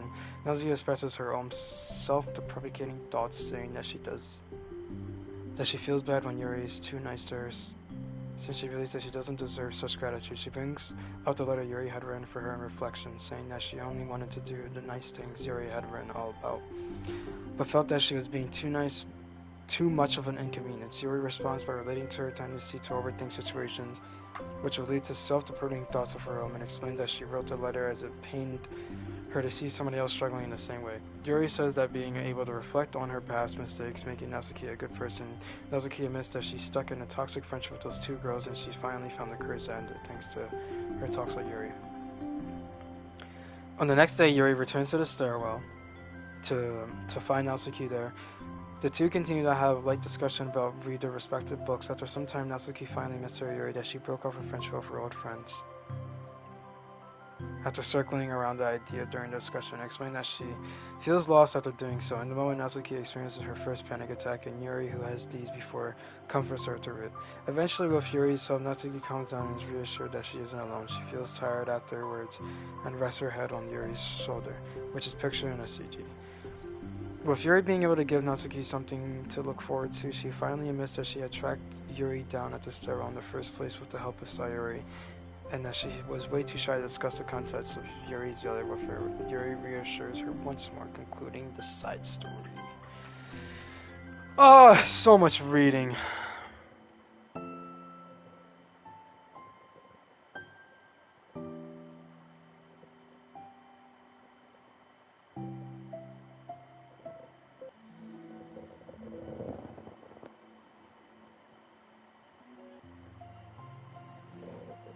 Oh, this one's nice. It's like a mom and a daughter.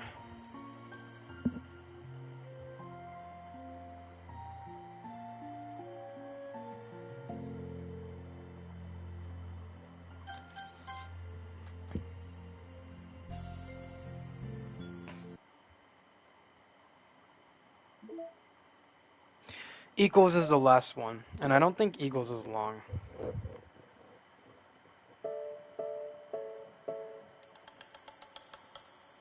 Equals is very long, so I will read it instead of this. Equals is a bonus campaign that serves as the epilogue to the side stories, including the Doki Doki Literature Club.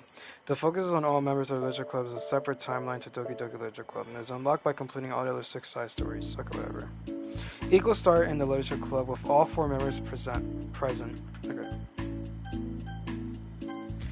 And takes place after the other events in your side stories. Monica opens discussion by talking about the general direction of the club. As the school festival is drawing closer day by day, Monica suggests that they could each talk about what they have gotten out of the club, though Yuri presents some resistance to that idea. With some convincing, Yuri agrees, and each member takes turn to share what they got out of the club.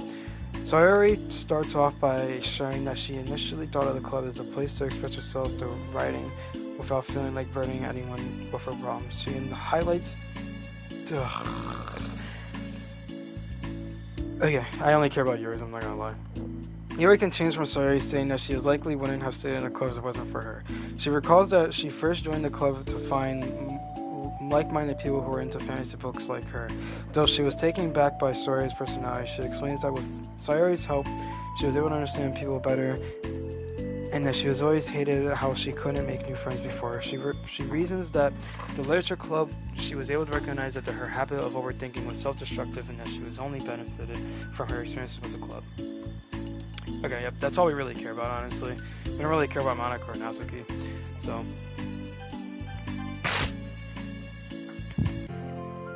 We'll take that as a W. Crazy is that that's only 1 trophy out of the 2 other ones we have to get, so... Man, so much reading.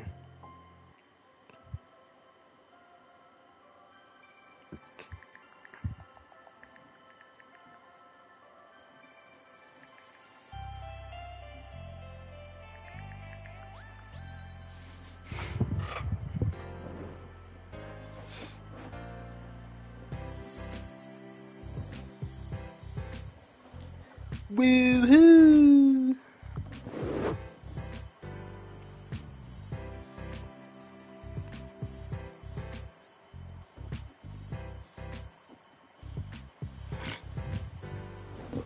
Alright, what trophies do I have to grab? Reveal Paula's project plan.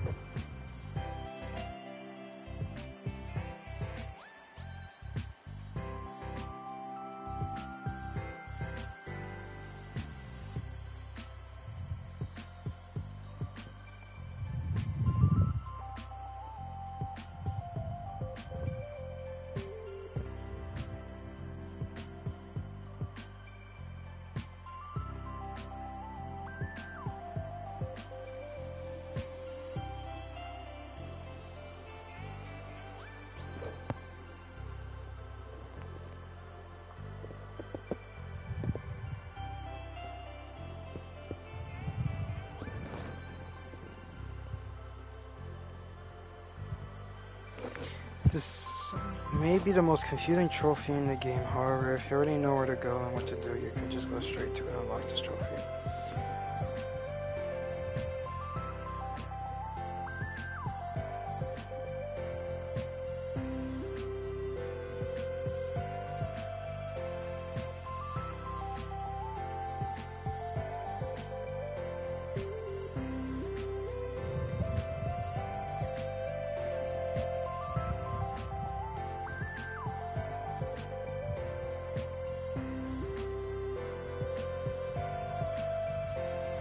Oh yeah, I remember, because the reason why I decided not to platinum this, because as much as I love this game, having a trophy where I have to fuck with my own PlayStation settings is a massive no-no. And I honestly do not like that at all.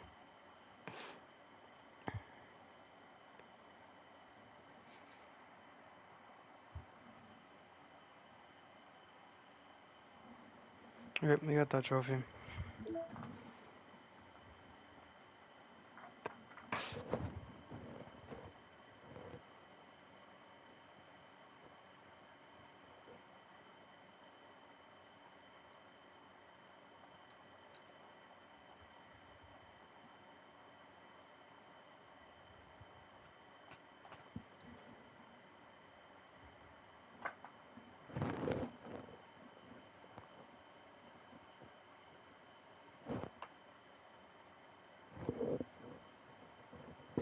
Man, this game really fucking sucks with the tapping on it.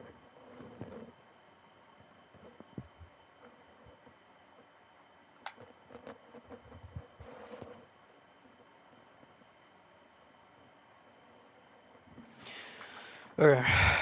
Fuck, man. Having to do this is actually just horrible.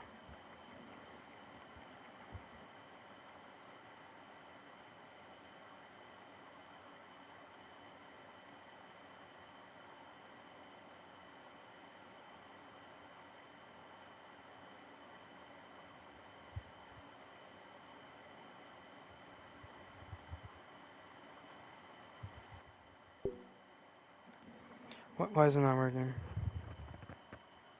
Oh, 2:40 a.m.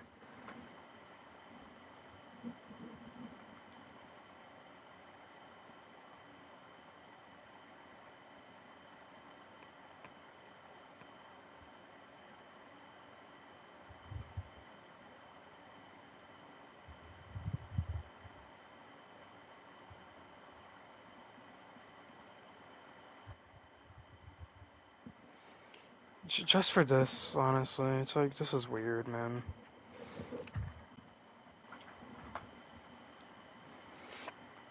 Anyways, what time is it? 12:04.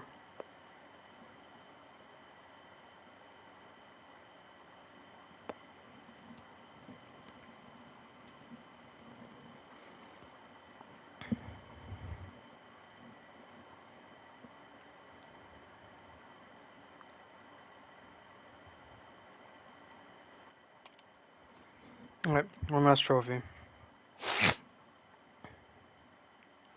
Achieve 100% data collection. How do I do that?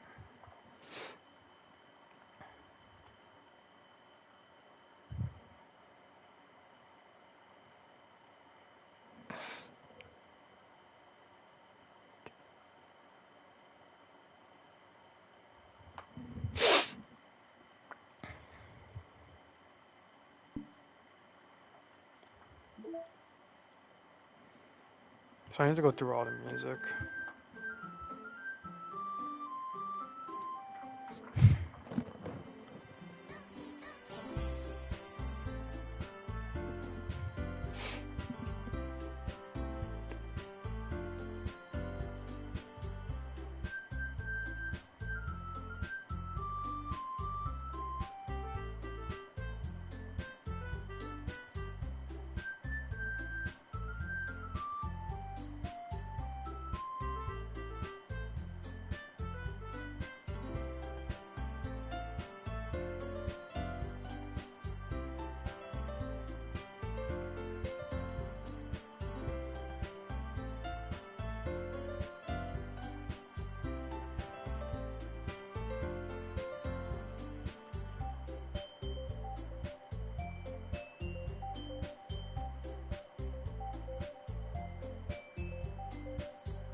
Okay, it's 26, I have 26. Let's go through the pictures. Did I grab every picture? We grab that, we grab that. Oh, I'm missing 2 poems. Oh, I'm also missing this. And these 2. Okay. Okay,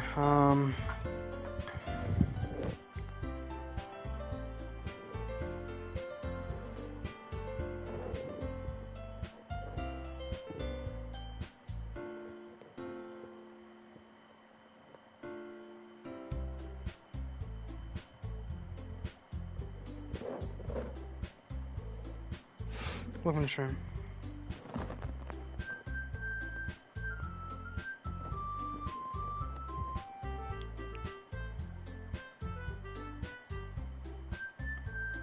I'm missing the last 2. Darkness. On one of 11 special poems, DLC circus 3 random special poems to appear when it started for the first time. You have a chance to get 3 of these images per playthrough in Act 2? Wait, are you fucking kidding me? Are these chances? Bro. No, this is like an actual joke. What the fuck? Ghostman, the opening DLC in Act 2, there's a 1.50 fucking 6% chance? Fuck out of here, you can suck my